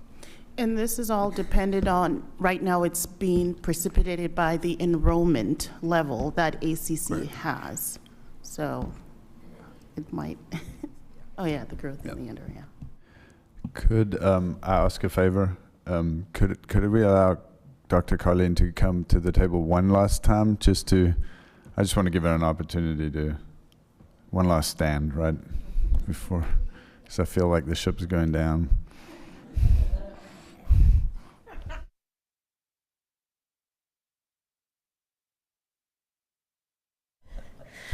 So a couple of things with that. One, it was never the intent for ACC to have us in their building permanently, forever, right? And so giving us time to build and then be able to create that particular experience. Yes, there are some specific courses like chemistry that it's hitting us sooner rather than later. But I think there's a difference between, and this is where we need to be really careful and thoughtful about this, between a stopgap, which kind of like what we're trying to do right now till we can get the building, and then what's the actual permanent solution. And so we have neighboring districts that their permanent solution right now has been portables, and is a very different experience than our kids are currently getting right now. And so I would just caution us on thinking through that particular piece about what we need to see in that building. Again, the resources and stuff, our kids will have access to that at ACC, like Jimmy said. They are gracious enough to give us, and they've mapped out spaces for some of the buildings over the next few years, but it has not been mapped out to say that these can be the permanent placement of those portable buildings. They do have in their master plan, though, a place that within their next few years where they have a space for us for a permanent building as well there. And so should that happen and it needs to be more permanent, we would have to go back to them and have different conversations about, is that even possible to add additional portables? Because I think we'd have to have more than what we've already planned for. So I have some questions, because I've been on the long-range plan since January, and it was my understanding, because this building was not supposed to be built further along, and we were talking about putting portables there. I remember we got a spreadsheet, what places would need portables, what the cost was for next year, and I remember early college being on there. So I'm curious why this new information that now portables can't be on there and there's now a restriction. Like, I'm trying to understand why this information wasn't brought out in long-range plan. Because I would feel very differently, but I'm having a really hard time right now. The long-range plan, we always knew we'd have 2 or 3 years that we would need portables. But the goal was to have a permanent facility at the end of that period. And so that's where we were looking, just like in the 21 bond, we had a certain timeline of portables, and then by the time we got the building designed and built, then the portables would come out. It's just, this is matching up to where the plan was, is getting a facility 26, somewhere around 26. Because I remember, try not to get off task here, but I remembered like it's 500 kids floating around after we go through the plan. And these 500 kids were coming from this early college high school, but this was 10 years out. So I guess for me is I'm just trying to understand now it's a problem if we have portables now. And I'm just trying to get full transparency here because, I mean, we've been on this committee for the last year and a half and now this is like all new information for me. So that's all I'm trying to make clear. No, it's not a new information. So we're adding a full grade level every year. So in 4 years, we'll have our 500 students there. Right, but I'm just saying in those conversations, it was my understanding that, because we got a whole spreadsheet with portable costs, how many portables we need, and it had nothing to do with the extra growth, just this is what we're gonna have to do because we're gonna have to build the facility later. And so that's where I'm trying to understand during those conversations for me is now we have an issue with portables. And so for me, I guess as a trustee, had I known that information, I would feel a lot differently, I guess, going into this because I do see the dire need of it. But I'm just trying to understand where this new information about portables is coming from because I remember having this conversation in the committee. I will say, in our long-range plan, we actually show the new building opening in 26, 27. So I think there's a difference too between the stopgap portables and then ACC knowing that we're having permanent portables on site. But we didn't know that. I mean, we had never communicated that with them because our intent was to bring this to the board for a new facility, right? So, but I don't think our intent was ever to put permanent portables on that side. That's what I need a clarification. Thank you. Yeah. I think, too, when we first talked about this, I know that there was a lot of board apprehension, right, about early high school, college, because we were in this budget crisis and we were like, should we do this? Should we not do this? We deliberated about this a lot. And I think a lot of us had concerns, and I think we were made to feel very confident about it because, hey, ACC is giving us all the space. This is going to be easy. It's not going to be that expensive. And so I think that's kind of where we're like, hey, it's been 1 year and you're telling us it's going to be 44 million. And so I think that's where some of that's coming from because when we talked about this, it wasn't that long ago. And we even talked about, okay, well, we can't be forever, but they're good with us being there for, for a while. And we'll look at our underutilized buildings. And I know it's better for us to be on that campus and the opportunity for our students to be there. I mean, you don't have to sell me on that, but I'm trying to, where we're at right here is about a little over a year ago, we were sitting here saying, I don't know if I feel good about this. I don't know if we should, move this. And we were told it's, we're going to use their facilities. It's not going to cost us this. We're okay using their facilities for an undefined amount of time, and then we can look at our underutilized campuses. So a year and a half later, and it's like, okay, 44 million. Well, so a couple of things. I'm going to use what you said earlier against you because you said earlier that, yes, we're taking this to bond now, but it's going to take us until 26, 27 to get this facility open and on the ground, which is exactly what we told you before. So I know it feels like we're having to spend this money now, but that's not entirely true. We're having to get this money now so that we can get that building on the ground when we said originally we would. Does that make sense? So why isn't it the design of the building and not the whole building? Well, because the next time we go to bond will only be in 26, but in order to get that facility open in 26, 27, we have to have 18 months at least of construction and then get that designed ahead of that so that we're right back here now. And maybe it'll be 70, it could be 70 million then, on top of all the other things that are being deferred right now. And the second observation I'll make is that, and this is a harder one, yes, we had a lot of conversation about this, but we agreed and we voted and we said we're opening early college high school this year, and we made a promise to our community and we made a promise to those kids that we would do a certain set of things. And so that's what we're trying to follow through on, I think. Trying to word this correctly. For me, I think going back to to what Gloria said, right? I remember those conversations during budget season and being very hesitant because to me it felt like we're starting a new program and not supporting the programs we have.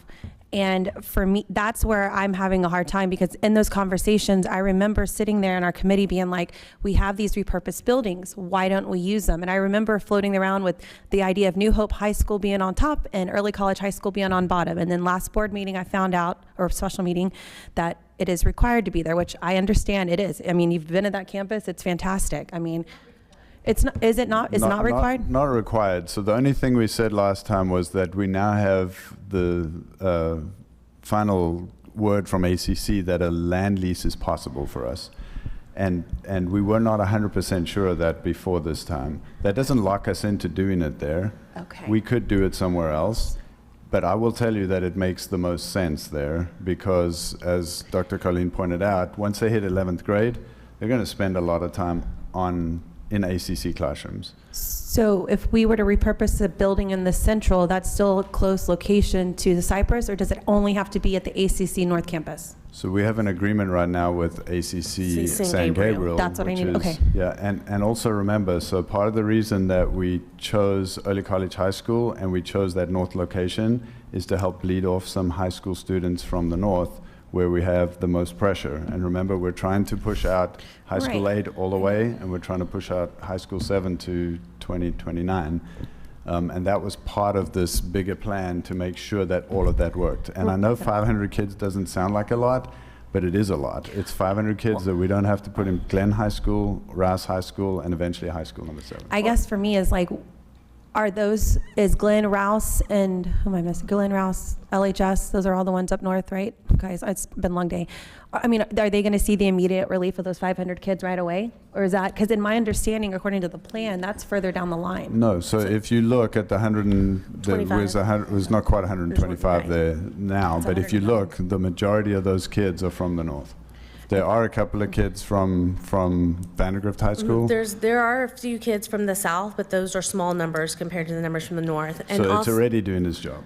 and also I think, Anna, to where you were saying, I thought we talked about combining New Hope and Early College High School. In the last one, we did talk about that, but not in a repurposed building. We talked about it being on our Halsey property. So we have the Halsey property, which was just down the road there, and that would have been a new build as well. Right. I was And talking so about the long-range planning committees that we've been meeting since January. That's the one I was referring to, because my understanding was we would repurpose a building in the central because it's more centrally located and accessible to all students. We did talk about repurposing a building there. We did not talk about it being in the Early College High School. The Early College High School was written out as separate for a 26, 27 build for the long-range planning. I want to support it, but I'm having a really hard time. I think of New Hope High School and how long they've been in, and that's considered a school of choice according to our website. And they've been in portables for a very long time. And I know they're getting repurposed, but I don't know, guys. I got to think about this. I'm just not comfortable. And I think about it too as not an either or, but like an and, if we can do an and. And you're right, New Hope has been in portables for a long time, so you can imagine, like, as we're starting out another school, there is that thought of, we say it's going to be temporary, but is this going to end up being portables for a really long time? And then we've just done the same thing that we've done there. And so we just have to consider that. And then also when we talk about the school of choice, it really is pulling these students off for a common purpose of what they want to do. And so our freshman class, we have about 70% that's already TSI, ELA ready. Like, they have really come in, and that was not prior to coming in, that's being there. And so you really are seeing our students be successful in this particular program. And just sorry. No. Another concern I have is I want this bond pass, right? We all, I think most of us want this bond to pass. I understand that New Hope, it was these portables and we allowed it, to continue that way. I would like to see early college grow and have those numbers so that when I talk to the community, I could tell them, this is how many students that are there, and this is why we need to pass. This is why we need $44 million. Right now, it's really hard to say that when we're looking at this number and this is 125 students right now. Honestly, for me, the most I can do around this is possibly, you know, something that we allocate there for designing something. But I personally, I cannot, I'm struggling with that. And in terms of being able to present that and really get people excited about that when right now the number is small. I think further down the road when that number is larger and we can really talk to that. And if it meant like, hey, if we do this right now, we won't have to get to the portable spot. We won't have to get to the alternative solution for chemistry spot. Then that would maybe change my mind, but we're gonna have to get to that spot next year anyway. We're already gonna have to do that anyway. So let's do that. Let's get those numbers in there. And then let's, you know, get people excited about that. Can I take a small intermission in the discussions and say, board members, as we're talking about these items, I don't know if you know this or not, but remember in our governance core, and they talk about how there's manner and you talk a lot with your body language. So as we're moving these items, I'm looking like I'm staring y'all down to see, like, am I seeing head nods? Am I seeing, and if you're not looking at me in the eyes and you're looking down, I'm most of the time going to guess, okay, you don't want to say something on this item, or you're okay with everything the way it's going. So that's why you'll see me like I'm trying to, like, yeah, so I'm just trying to look at that manner and just telling y'all that as we're having these conversations, I'm going to be looking for eye contact and, you know, your nods of like, yeah, keep going, or no, I don't like this, so we can all make sure that y'all all get kind of input. Okay, that was my intermission. Just in case you're wondering why I'm like staring y'all down. Okay, go ahead. Can you explain to me again why New Hope High School and Early College High School are not being combined in the same facility? So that was a possibility in the 21 bond when we talked about that, about being at the Halsey project, or on a Halsey property. When we talked about it here, and with the idea when we discussed early childhood centers as well, and then being able to possibly use Leo as an early childhood center and repurpose. We know we had Leo could be there. We were thinking about another school. We thought, well, New Hope could go there instead of extending a bigger school. We could just repurpose with minimal changes there to repurpose that for New Hope, which would give it the facilities it needs, and then do a smaller build for the Early College High School. The one thing to add, in the 21 bond, the Early College High School we had it as a joint facility with New Hope on the Halsey property, but the construction dollars was actually standalone for the ACC. What we did not have was confirmation from a legal standpoint we could build on their campus, use our bond dollars to build over there that property we didn't own. And so, since that time, we've confirmed that if we have a long-term lease, then we can actually build on it, and it still is in compliance with the legal side. And so we actually had it priced as a combo project, but priced in case we had to build on the ACC campus. Because, I mean, I know that you've already done all this pricing, but I was trying to think about, now that I'm thinking about it a little bit more, the more I think about it, you mentioned Leo and New Hope High School being in a repurposed building, and then training, a professional learning center. This one, would it still be here? This one would still be here? This room would still be here. Okay, and then it's just one in the south? Right. Okay.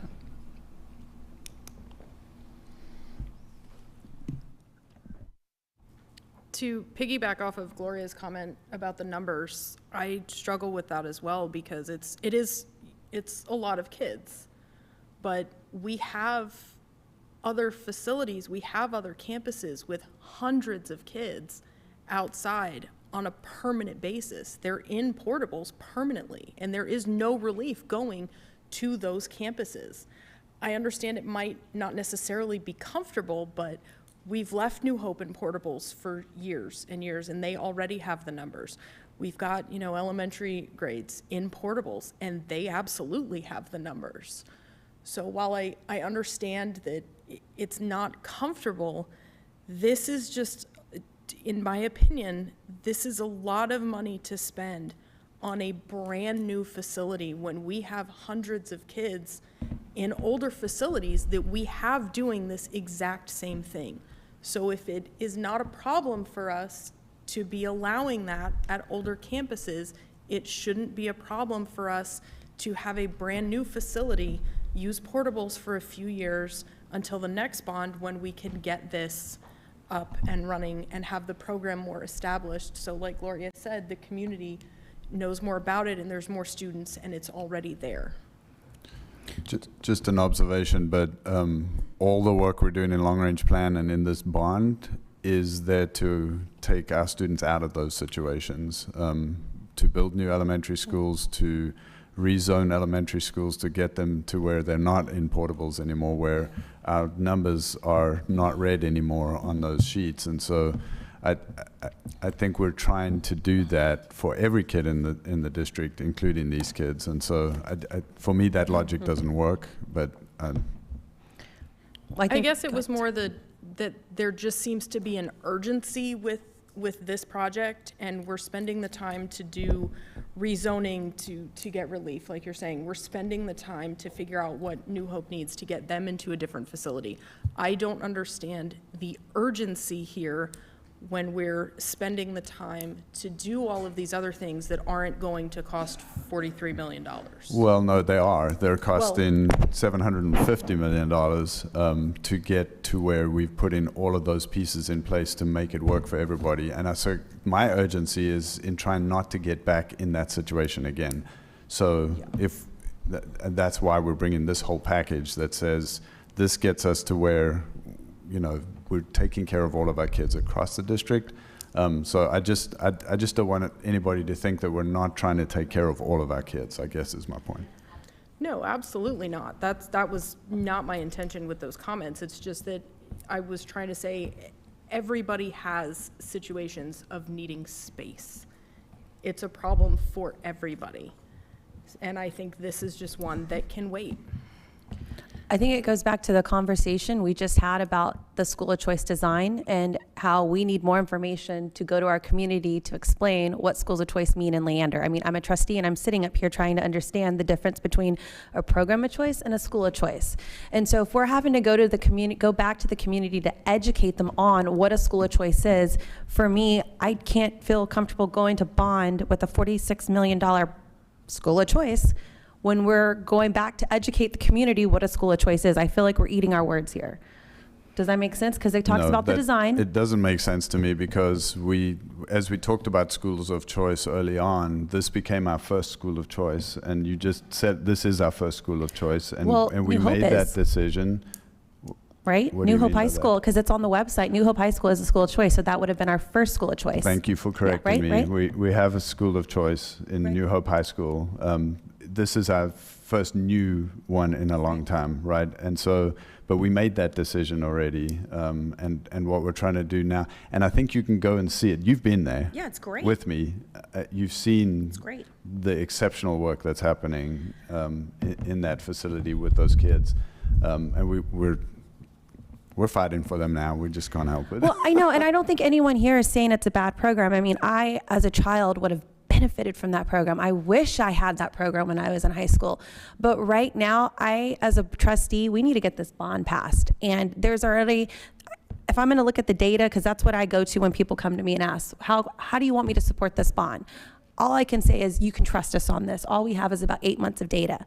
I'll be honest, I was going back and forth on early childhood centers. Y'all know that is my jam, that is my passion, that age. And I was like, wait a minute, that's a new concept to our community. I don't know how this is going to work. We do have years of data for that. Parents as teachers, we have our pre-K data.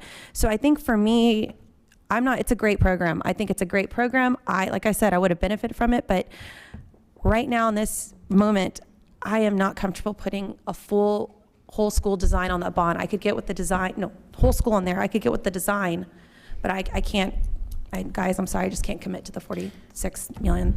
Personally, I'd rather support the band kids than the school project.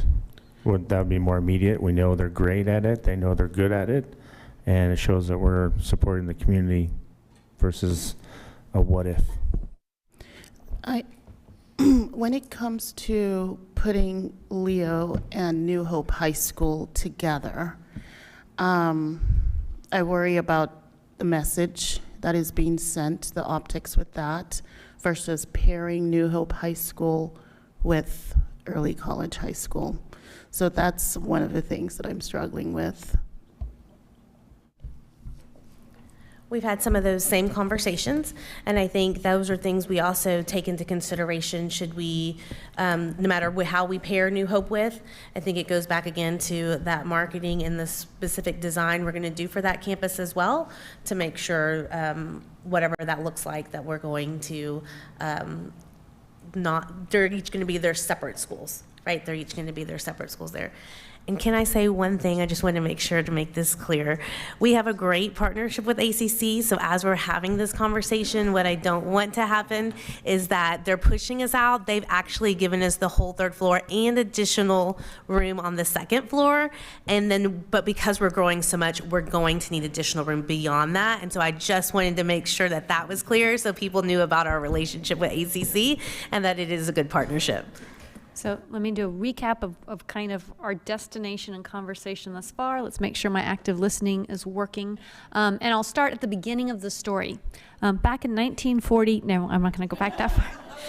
A little farmhouse. No, I'll start with, we did discuss with the bond that package that went before the voters. We had 3 propositions. 2 didn't pass, 1 did. As a result, we had some really hard discussions and said, how are we going to better address some of these needs that our community tells us they want us to look at? They want us to take these things seriously. And we expanded. We did continuous improvement. We used tools to say, okay, what can we do differently? One of those things was looking at things like early college high school, and that helps with alleviating a need for one of our larger high schools. So the long-range plan has saved taxpayer funding, and I don't think I can say that enough. I'm so thankful for the work of, what was that number, Anna? 800 or 500 million. Of a high school being? Oh yeah, it was high school 10, no, high school 8, So we high were school able to push 8, off, which and is middle about school. 500 million. Yep, and then middle school 8. No, Nope. middle school 10. 10, there you go. Is coming anyway. Never mind. So Yeah. just high school 8. So we were able to say, if we can do these school of choice items, if we can do this type of things, we can help address how we do better use of our resources and stewards of the financial taxpayer dollars that we have. And so we did make a commitment to early college high school. I would say that there are so many items on here where when I started off the discussion, I said, board, let's look at our core beliefs. And when we look at this, man, there are a lot of core beliefs. I mean, we're sitting here going over makerspace like, oh, that sounds so cool. There are so many items on here that we think are of benefit to the students. And we're not saying these programs aren't worthy, valuable, good. I think we want to be here for the students. We also realize we are asking voters, we're not voting on this, we're not saying it's a done deal, we're gonna ask voters to vote on this.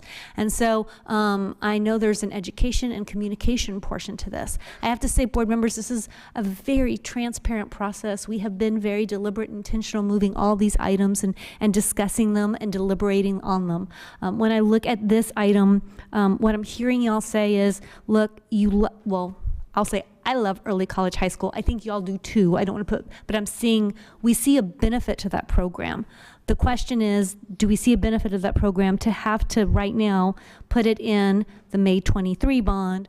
Or what I'm hearing is we want to look at it for May 26. When I look at the original sheets that went before the steering committee, I see where early college high school could have been put in May 26 on 2 of their options. So I see that there is kind of on that window. We also understand there's a growth need. We want to be responsive, and we're trying to balance all this. So I think there's been really good discussion. At this point, though, it looks like the board is saying we want to hold on this item for this bond. Have I summarized kind of where we are at this part of the juncture? Then I have a request, if I may. Is there any appetite from the board for reducing that number of moving 37 million of it off and leaving us the 3.91, that 3.991130 for design, and an additional 3 million for making sure that we can get the right facilities offsite, or on that campus in terms of portables and the right, because for instance, to get a chemistry lab set up in a modular building or something like that, it just gives us a little bit of wiggle room to continue to do it right for those students. So that's a proposal. If I you might be absolutely support that, and I was good with the design of that building, so that we're at least at that step. I would be okay with that as well. I support it as well. Yeah, I'm fine with that. So now I'm going to look to Jimmy because I totally made that number up to see what I would get, and now I'm going to make sure. Where's the defibrillator? Now, that's with a very good number. The design, we're probably in the $3 million range for design, and the portables are going to be more expensive. One, when you do chemistry, you have to reinforce all the flooring because it's extremely heavy furniture, and then of course you have chemicals. It's expensive space, and so we do need to have the money to get those in there. So the number that I quoted is okay? 7 million.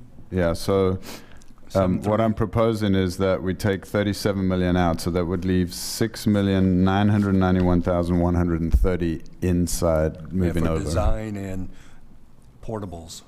Does that make sense? Everybody okay? Dr. Gann, can you confirm I got that number right, please? That looks right to me. And just for transparency, I updated the orange document over there. I added a second line and said design for new facility and portables. I can clean it up later, but just trying to track for the public so they know what the discussion was. No, that's excellent. All right, any questions about that, board members? Okay, we are almost done with the parking lot, which is so exciting. Last item in our parking lot, band instrument replacement at 3.762. So, Okay, you knew my light was turning on. So I did notice that in the tier 2 for middle school, was also the replacement for middle school instruments. I didn't want to put that one off into the parking lot only because I know that high school trickles to middle school. So I know if we can get, as I said, this is an equity issue like Gloria brought up. I think that it does affect a lot of our families. If you're able to, rent an instrument from a music store, that's one thing, but I do know that it is much more cost effective when you do it through the district. I'm just gonna state my piece. yeah, I think both high school and middle school should be there.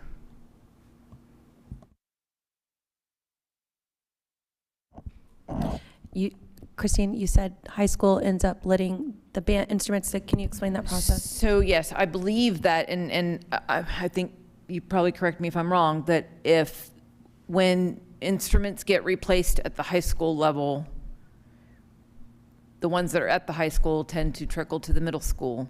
That's the way it's always been done. Middle school has never really had a full replacement, as far as I know. So as much as we see our Wileys and our Henrys and our 4 Points and all of the other ones that go to TMEA and state and all of those other things as well. I mean, I would love to be able to do middle school as well. I just don't know if the board has an appetite for that. I don't know what, adding both of the replacement line items, I don't know where that would put us. If you could look into that, that wouldn't break my heart. It's about 7 million. For the high school instruments that go to middle school, is it all the instruments that middle school needs? There are some that are not included because they don't have all of them. That's correct, because you have to remember, like sousaphones, for instance, at the high school level would not translate to the middle school because a sousaphone is a marching tuba, so you wouldn't need that, right? So you would only need, I'm getting into the weeds, but you know what I mean. What I'm saying is all the instruments that middle school needs, are they all in high school? And the answer there is no as well. So middle school, they still need some instruments. I think with the middle school one, I'm going back and forth. I know I'd like the high school to get it, but for middle school, we talk about access and we talk about opportunities. And I feel like with band in our district, you really only have one opportunity to join band, and it's that 6th grade year. And I know that that can be a barrier for many families. And I know we have boosters and we have individuals that help, but at what point does Middle that? school bands do not have boosters. Oh, that explains my Ask a band. question. On the previous bond that failed, was it the replacement of just high school instruments, or was it middle school and high school?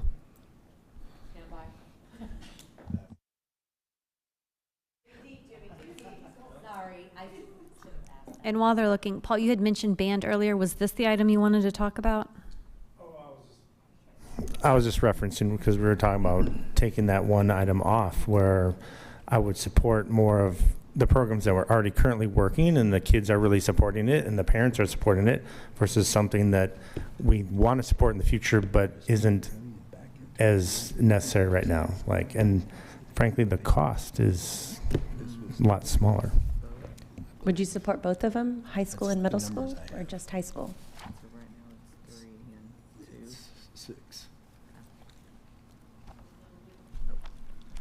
Hold on. Jimmy, can you tell us what was on that previous bond? The 21 bond had replaced band instruments that are 10 years old and older in the high school, just over 5 million for the high school. And now we're looking at both for 6 million. I say put it on there. So that other bond was high school, and it said 10 years, more than 10 years old. So how come this is less? I would need to phone a friend. I'll say probably because, for instance, Glenn High School is brand new, so they got new instruments, so they wouldn't necessarily need, I mean, they may have some that need to be replaced. They might not have hit that 10-year mark yet, and so I think probably some have probably been replaced by boosters, and so you might not have as many that are 10 years and older, but there's still definitely a lot of need. I'm also guessing that probably what happened in the CFAC process is they dug really deep and said it didn't pass last time. What do we have to have? And so they probably cut their number down that way, I would assume. And to clarify, I'm sure board members know this, we're not talking about every single instrument. This is about those instruments that are... Correct. You're talking about district-owned instruments. So we're talking about tubas, marimbas, sousaphones, bassoons, oboes, the big stuff that typically parents would rent from the school, not ones that they would necessarily, like a flute or a trumpet, maybe that they would rent from a music store. It basically... It's larger instruments that have a certain repair life. And our band directors do a fabulous job at keeping our instruments up in tip-top shape as much as they can, but we know they're students and it's student use. So to that point, so those instruments, right, at both levels, would you see that being beneficial to students in 6th grade? Like, do you think it provides opportunities? Because is it cheaper? Like, I'm a band parent, but flute, and I'm trying to understand, as a percussionist though, and just trying to understand for the audience, right? So these big instruments, parents that will rent them through the district, right? And instead of renting them through a rental company, if it needs fixing or anything, servicing, they go to the band director area. But it's more cost efficient for our families to go this route than to go to a private route? Correct. Okay, that's all I needed to know. I will say when my daughter was in 6th grade, her instrument that she was selected for, or got, I don't know if we would have continued in band had we had to go out for that one. That one was one we rented through the district. My son chose the clarinet, so it was different, and that worked out fine. But those are oboe. So, all right, so where are we, I mean, neither here nor there, where did we end up as a board? What are we suggesting? Just needed to know if I'm putting middle school and high school instruments in the column. All right. And how much is that? I'd like to know the total if we're doing.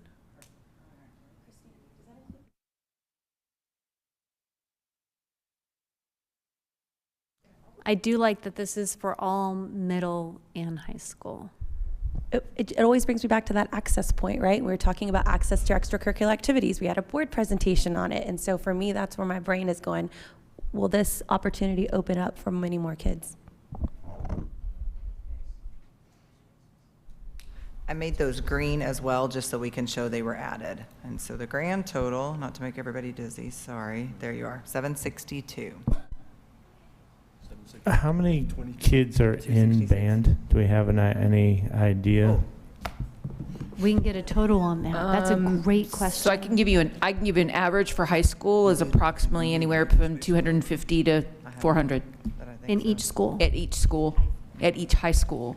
But So when they did Festival of Bands, wasn't it like 2,000 kids that, there was 8th grade? that was some 8th grade. So 2,000 kids were there. it's a lot. And I think also to add to that, Paul, we have all of our campuses in the north side. My kid's at Danielson, and she's an 8th grader, and that 6th grade class is one of the biggest class we've had. So you're seeing that increase of students come in, and so yeah, I think it'll be more it'll benefit more students.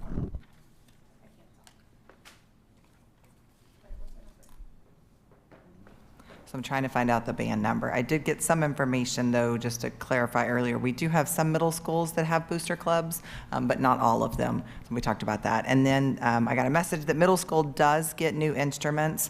In many cases, it says that sometimes middle school uses a completely different instrument. So I'm trying to get text responses as we go, Yes. so hopefully Yes, that helps a little they bit.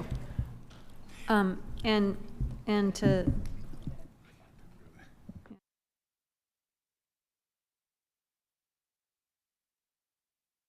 I had a question, it just blew my mind. So Jimmy, what's our breakdown of A, B, and C now? Since you're the keeper of the. Right now, this does not have maker spaces in it. I just want to confirm, correct? Okay. The Proposition A is 698.3 million. Prop B is 50.8 million. Prop C, 13.6 million.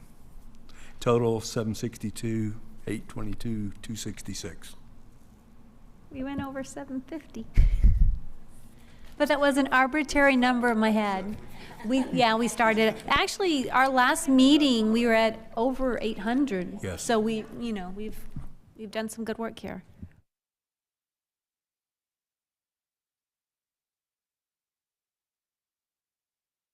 Are there any questions before we leave this? I can't remember what my question was on the instruments. Okay, we will move on to the next item that's in, our last item that's in the parking lot was makerspace. And I think there's tons of really good ideas, board members, but I'm just gonna go ahead and give you my thing, is I think I wanna wait on this one personally, so I'd love to hear y'all's thoughts, because we're at what are we at right now? 762. Board members. I think my concern with that one was when he said it was about 20,000 per library. That here it says 800,000, and did I hear 20,000 or was it a different number? That's what I heard. Yeah, so it doesn't seem to add up.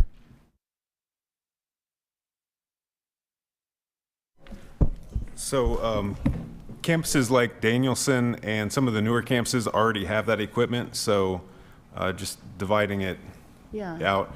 Yeah, I got some more information from Carrie. So the yearly budget for elementary school librarian is about $5,000. So this 20,000 or so will really help them be able to purchase that equipment for all the students.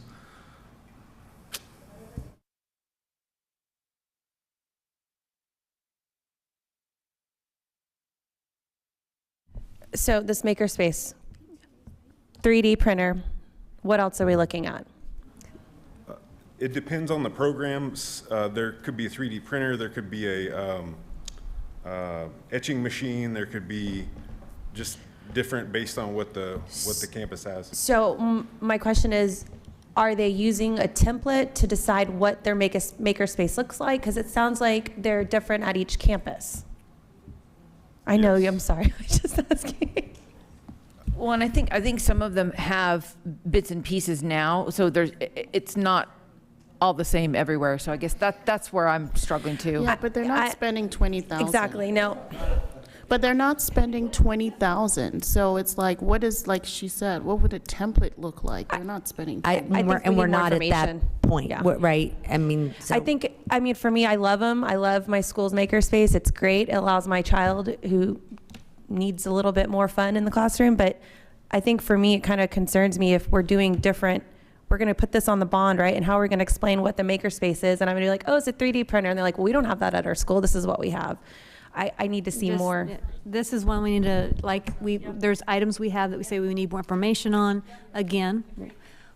But we love all these great ideas, thank you. But for this bond, we've got to have a line, and I think we're finding our line. On the instruments, I remember my question now was that if we don't need to replace it, it's not like we're going to force replacement. Again, we are not going to be bonding if we don't need, selling that bond if we don't need those funds. We'll be checking. Okay. All right. I think that concludes us then. Are we done? Board members, any questions? This is the bond we have before us that we are going to be voting on to put before the community. So this will be our next agenda item.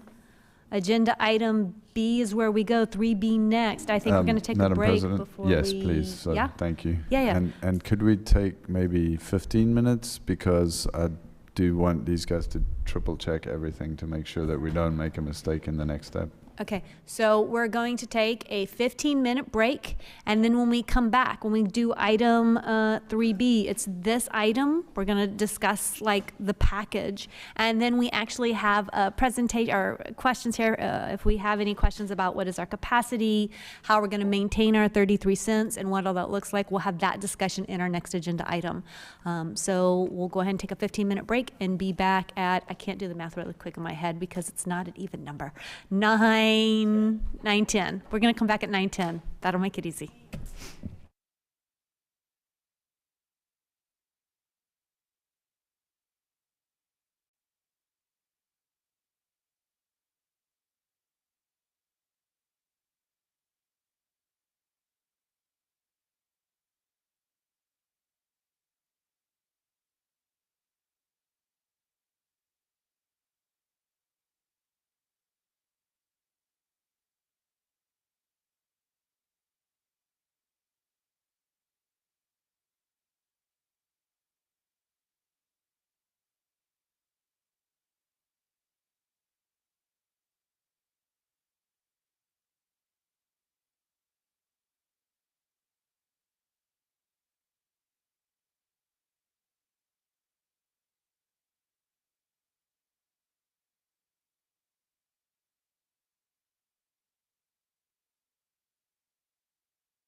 All right, board members, it is 9:31, and we are back in open session. For board members and community, thank you so much for your patience.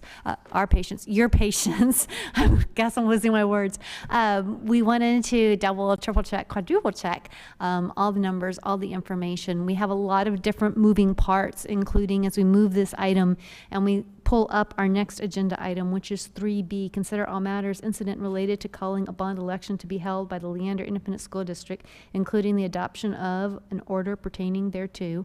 We're opening that item up, and there are a lot of different parts to make sure we were ready for that agenda item. I think we are ready for that agenda item, but I want to turn over to Dr. Garing to kind of lead us through, kind of close up that last agenda item and move us into the mindset for this item. All right, thank you, Madam President, board members. I just want to start by saying how transparent this process has been from the very beginning. And so from the very beginning, as we took the work to CFAC, as CFAC subcommittees came together, over 150 of our community brought all of that work that they did. They visited campuses. They spent a lot of time with our administrative leads on their subcommittees. They spent a lot of man hours wrangling all this difficult work. They brought that to the steering committee. The steering committee did a lot of hard work in a very short amount of time. They spent late nights up in this building really wrestling with what recommendation to bring to the board. And since they brought that recommendation to the board's been under that same pressure, and you guys have done amazing work.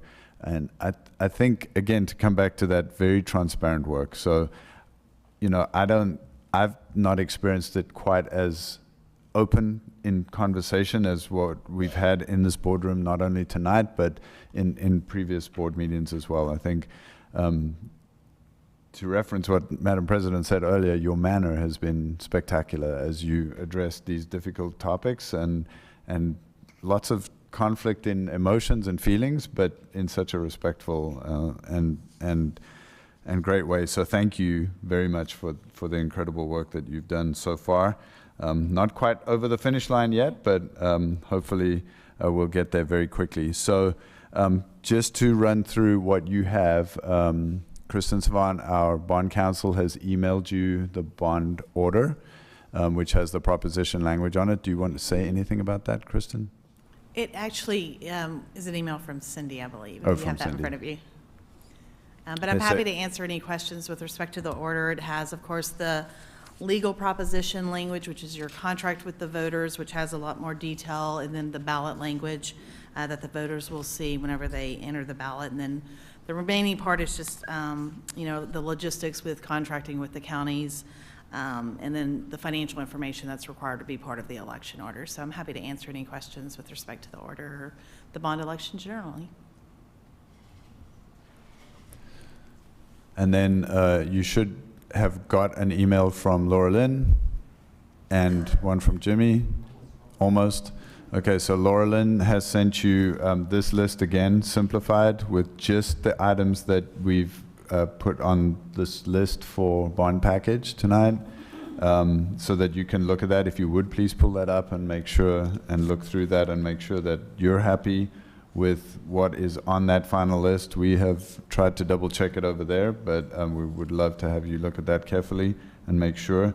A note about the numbers on that list.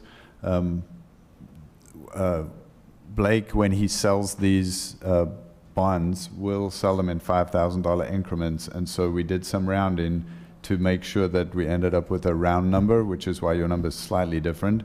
We rounded down, and what Jimmy did is he went through and made sure that those numbers were adequately reflected in the projects so that everything still matches, right? So the totals are calculated still, they still calculate correctly, but so we've just taken a little bit of money out of some of the bigger projects in order to get to those $5,000 increments. So just so that when you see those round numbers and didn't see them up here earlier, that's why. But the total is only $2,266 that we rounded down. But we did adjust some of the projects to reflect that. I feel like I'm forgetting one thing. Well, before we do a motion or call a vote, we're also going to have Blake come up and talk to us about our bond capacity. Correct. And if we remember if there's any other thing, you can tie that up before we go to vote.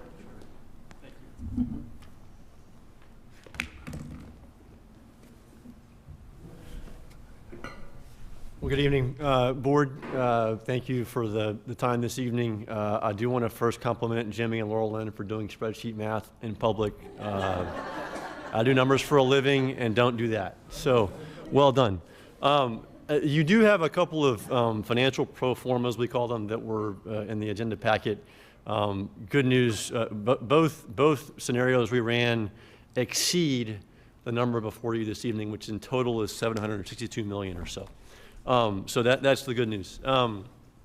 We have run analysis over many prior months leading up to this, and I'm happy to say that from a capacity standpoint, we were comfortable that the district can sell these bonds over a 3-year period, which is what we've been discussing, at the 33-cent tax rate, making some assumptions around future tax base growth, holding the tax rate constant at 33 cents, and the bond structure.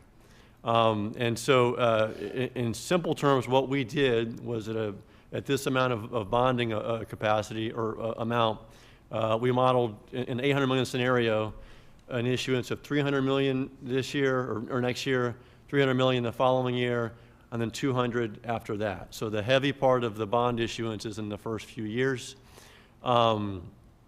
Certainly are not ignorant of the fact that there are economic headwinds at play with interest rates on the rise from the Fed, home price pressure as a result of that.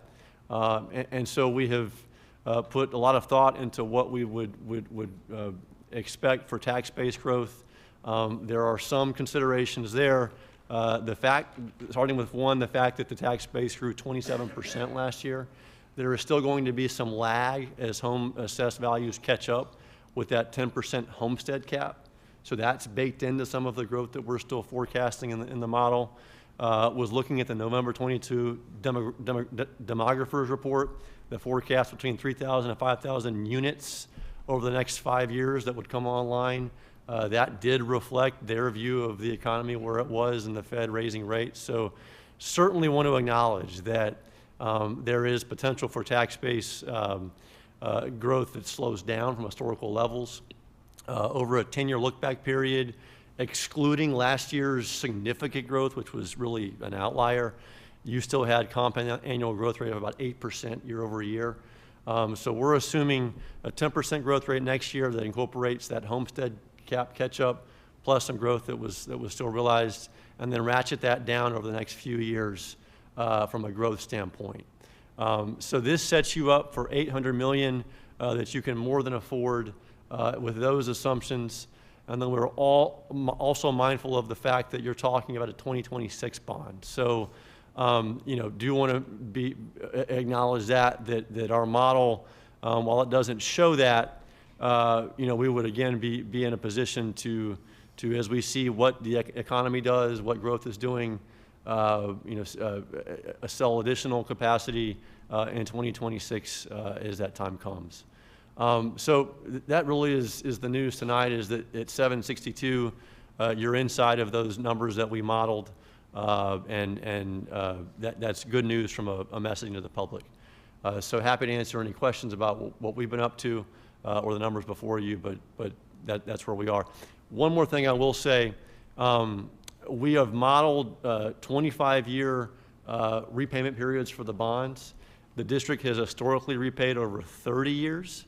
So we're trying to be conservative with that by shortening that repayment period. That increases your costs.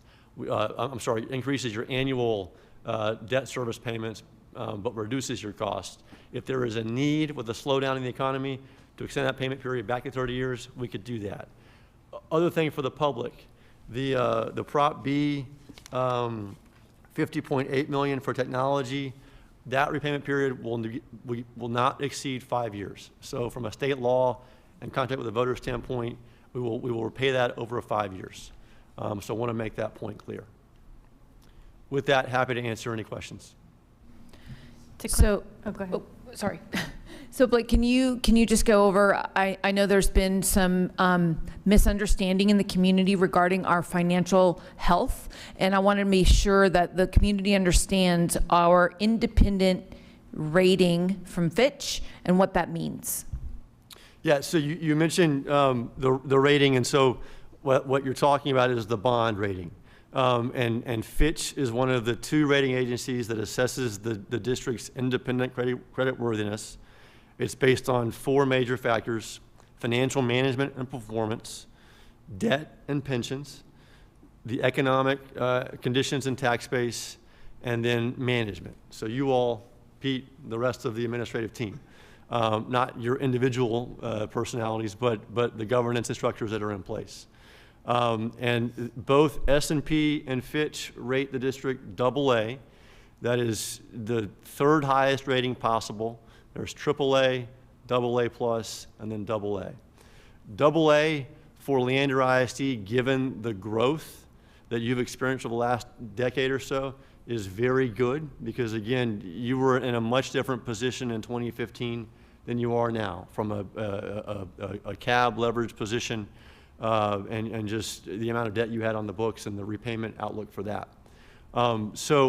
The AA speaks very highly of the district's credit rating and the ability to sell bonds in the capital markets at very favorable rates. The other headline out there is the permanent school fund guarantee. We know that is a factor for some districts. Capacity with the PSF was recently increased by actions through the TEA, which is good. So there is potentially more capacity for you all to access. But even if you weren't able to access that PSF guarantee, the credit spread for you as a AA issuer versus someone else is still pretty minimal. So we have factored in some conservative interest rate assumptions in our model. But to answer your question, they view your financial position as strong. Thank you very much. Those ratings end up meaning savings for the taxpayer as we go out to bond. So I think that's important that we maintain that. Is there anything that you see that we've done with this bond and that we're talking about getting ready to consider to call it that would impact negatively our ratings? No, I think if anything, you're being very transparent and thoughtful about what needs you put before voters. Baked into the ratings is the expectation that growth is occurring and that more bond issuance will be needed. So, both S&P and Fitch are very aware of what the district is needing to do from a capacity standpoint. That was discussed in November with them when we sold bonds to round out the last proposition. So nothing about this bond is anything but expected by them and consistent with what we've said we were going to be doing. And I already kind of know this answer, but I'm still going to ask just to make sure we're all on the same page. There is the potential that the legislature may increase the homestead exemption as they're talking about possible methods. If the homestead exemption was increased, how would that impact these numbers that you're showing us? And is there something we need to be aware of before we call the bond tonight that you think we would change or need to address now? I don't think it would impact things a whole lot. Certainly, it could compress tax-based growth levels a little bit. What traditionally has been done is that TEA will hold harmless those exemption levels. And so in talking with Pete, if we think that's going to happen, we may move to issue bonds as early as possible to have that debt on the books so that exemption can impact the debt that you all have sold. But in terms of material changes to our model or your capacity, I don't think that's going to be a huge issue, just given that we've tried to be conservative in our model anyway. I'd like to thank y'all so much for just the expertise both Pete and your organization brings to this district. We are in the shape we are thanks to, I get it, board work and administration work, but largely y'all's work as well. This is a team effort, and we could not be in this situation where we'd be considering calling this bond and feeling like we're in this good of shape.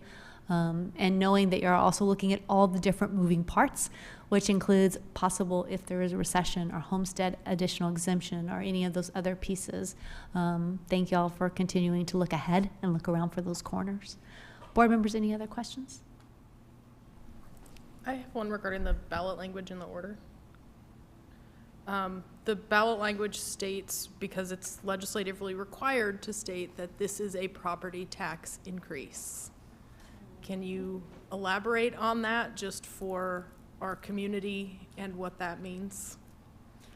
I'll let Kristen give any legal background she has, but in our model, we have held the tax rate on the debt service side of things constant at 33 cents. So the tax rate that we are projecting would not increase in the model that we have put together. And there's, not too much to add to that. It's mandatory language that must be in there. So I think the thought would be that, but for these bonds, your tax rate may, be reduced. Obviously, because of this bond, there's an associated tax impact. It's just not going to affect the overall tax rate, is what I'm hearing from Blake. So, but yes, statutorily required. And of course, in your voter education materials, you can, explain factually what the impact of, that there won't be an impact on your overall tax rate that's anticipated. So that's where you kind of explain it, because it is a confusing message to your voters. So it's just a matter of explaining it factually, why that language is in there and what the impact on the district will be.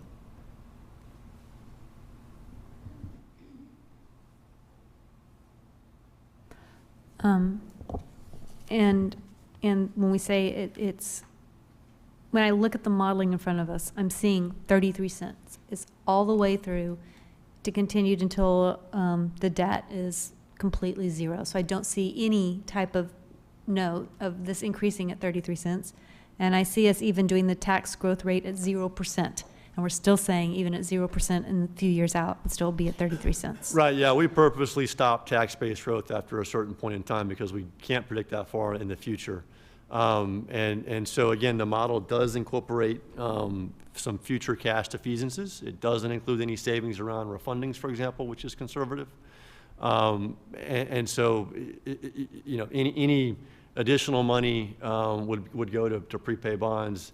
More specifically for you all in 2026, it would be new capacity for another bond election. Does anyone have any questions before? No. I didn't know if I cut someone off. I'd been doing something weird, so I was just making sure. This is a bond. It's scary. It's big. I'm excited for the opportunities that it's going to bring to our community. I've also, we have new board members, and I know that Place 7, Paul has expressed a lot of issues on transparency and depth, and I really want to make sure you have your opportunity to ask all those questions. I know you said that, hey, I have all the solutions, y'all aren't listening to me, and we have our CFO, and we have these people here, and so before we call this, I just want to make sure you're able to ask the questions. Have you asked those questions? Have you gotten the answers that you're looking for? Have you shared the information you wanted to? I haven't heard you ask questions, and so you may have been asking all those questions individually, because I know all of us do, we ask those. So I'm not saying that you haven't done that. I just want to make sure that we're giving you space to ask those questions now that we even have our bond counsel here. So if you have questions about what can be done with the bond legally and what can't be done, this is a wonderful opportunity to ask about bond depth, all of those things. We have all the people here to be able to support those questions. Thank you. All right, board members. I'm sorry. Does that mean you have no questions, or thank you, we need a pause to give you time to ask those questions? Just thank you for including me. Okay. So do you have any questions that you'd like to ask? The questions that I've wanted to ask have been answered. All right.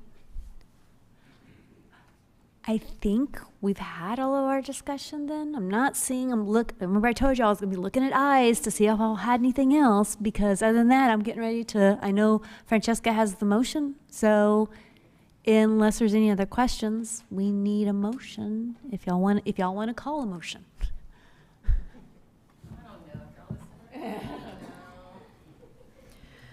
I move to adopt the order calling a bond election to be held May 6th, 2023 for the purposes referenced therein and in the principal amounts as follows. Proposition A in the principal amount of $698,330,000. Proposition B in the principal amount of $50,820,000. And Proposition C in the principal amount of $13,670. I second. I have a motion from Francesca, a second from Christine. Any other discussion, trustees? All right. I just want to say thank you, Trish, for facilitating tonight's meeting. I really thought we'd be here till midnight and we're really mad at each other.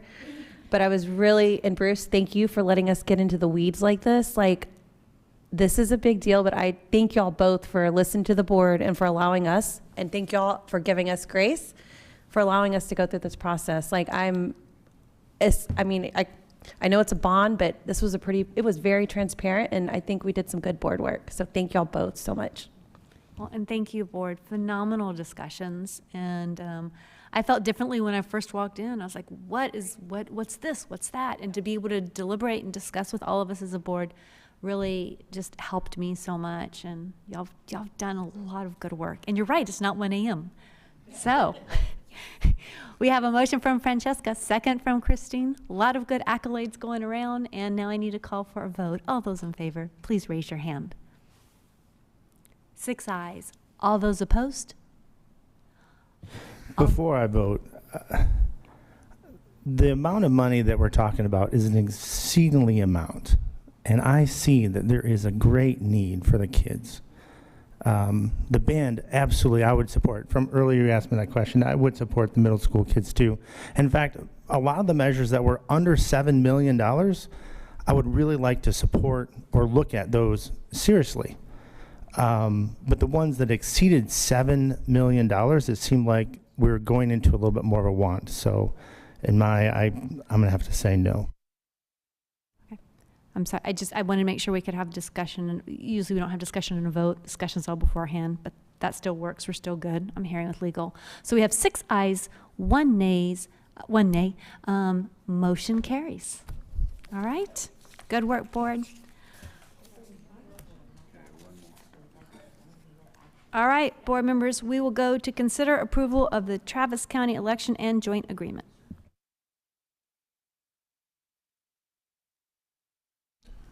Good evening, board. I think you're familiar with this. This is our first election for 2023, so you're going to see 2 documents in there. And since you've called an election, we're going to need to contract for our election services. We don't have the Williamson County agreement yet. They typically get theirs a little later, but as soon as we have that, we'll bring that to the board at a future meeting. The 2 documents you'll see in here, because it is the first election of 2023, there's the master agreement, and then you'll see the second document, which is the agreement which is specific to the May election. So other than that, unless you have any questions, I just need you to approve it. I move the board approve the election agreement between Travis County and Leander ISD and the Travis County Joint Election Agreement for May 6, 2023 election. I second. I have a motion from Christine, second from Francesca. Now, I'm going to call for votes. So let me ask y'all now, any discussion? Because this is where it happens. Yeah? No? Okay. Then a vote. All those in favor, please raise your hand. 7 ayes. All those opposed, no. Motion carries. All right. So that concludes, board members, before 10 p.m., all the items on our agenda, but the board meeting debrief. We do pay attention to those. You might have noticed changes. So board members, board meeting debrief is a chance for you to go in there and talk about, did you have the items you needed for the meeting? How was the conduct of the meeting? Was it helpful? Did we stay concentrated on the right things? And board members, remember our discussion on what our purpose is. We talked about a purpose statement and the things that we think we should be doing as a board. Did you feel we did that? So please fill out that information before you go. That all goes to Cindy, and she gets back stuff we need to work on. And then don't forget your hot dots at the very end over there, continuous improvement. If there's no objection, then we will adjourn at 9:55. Thank you.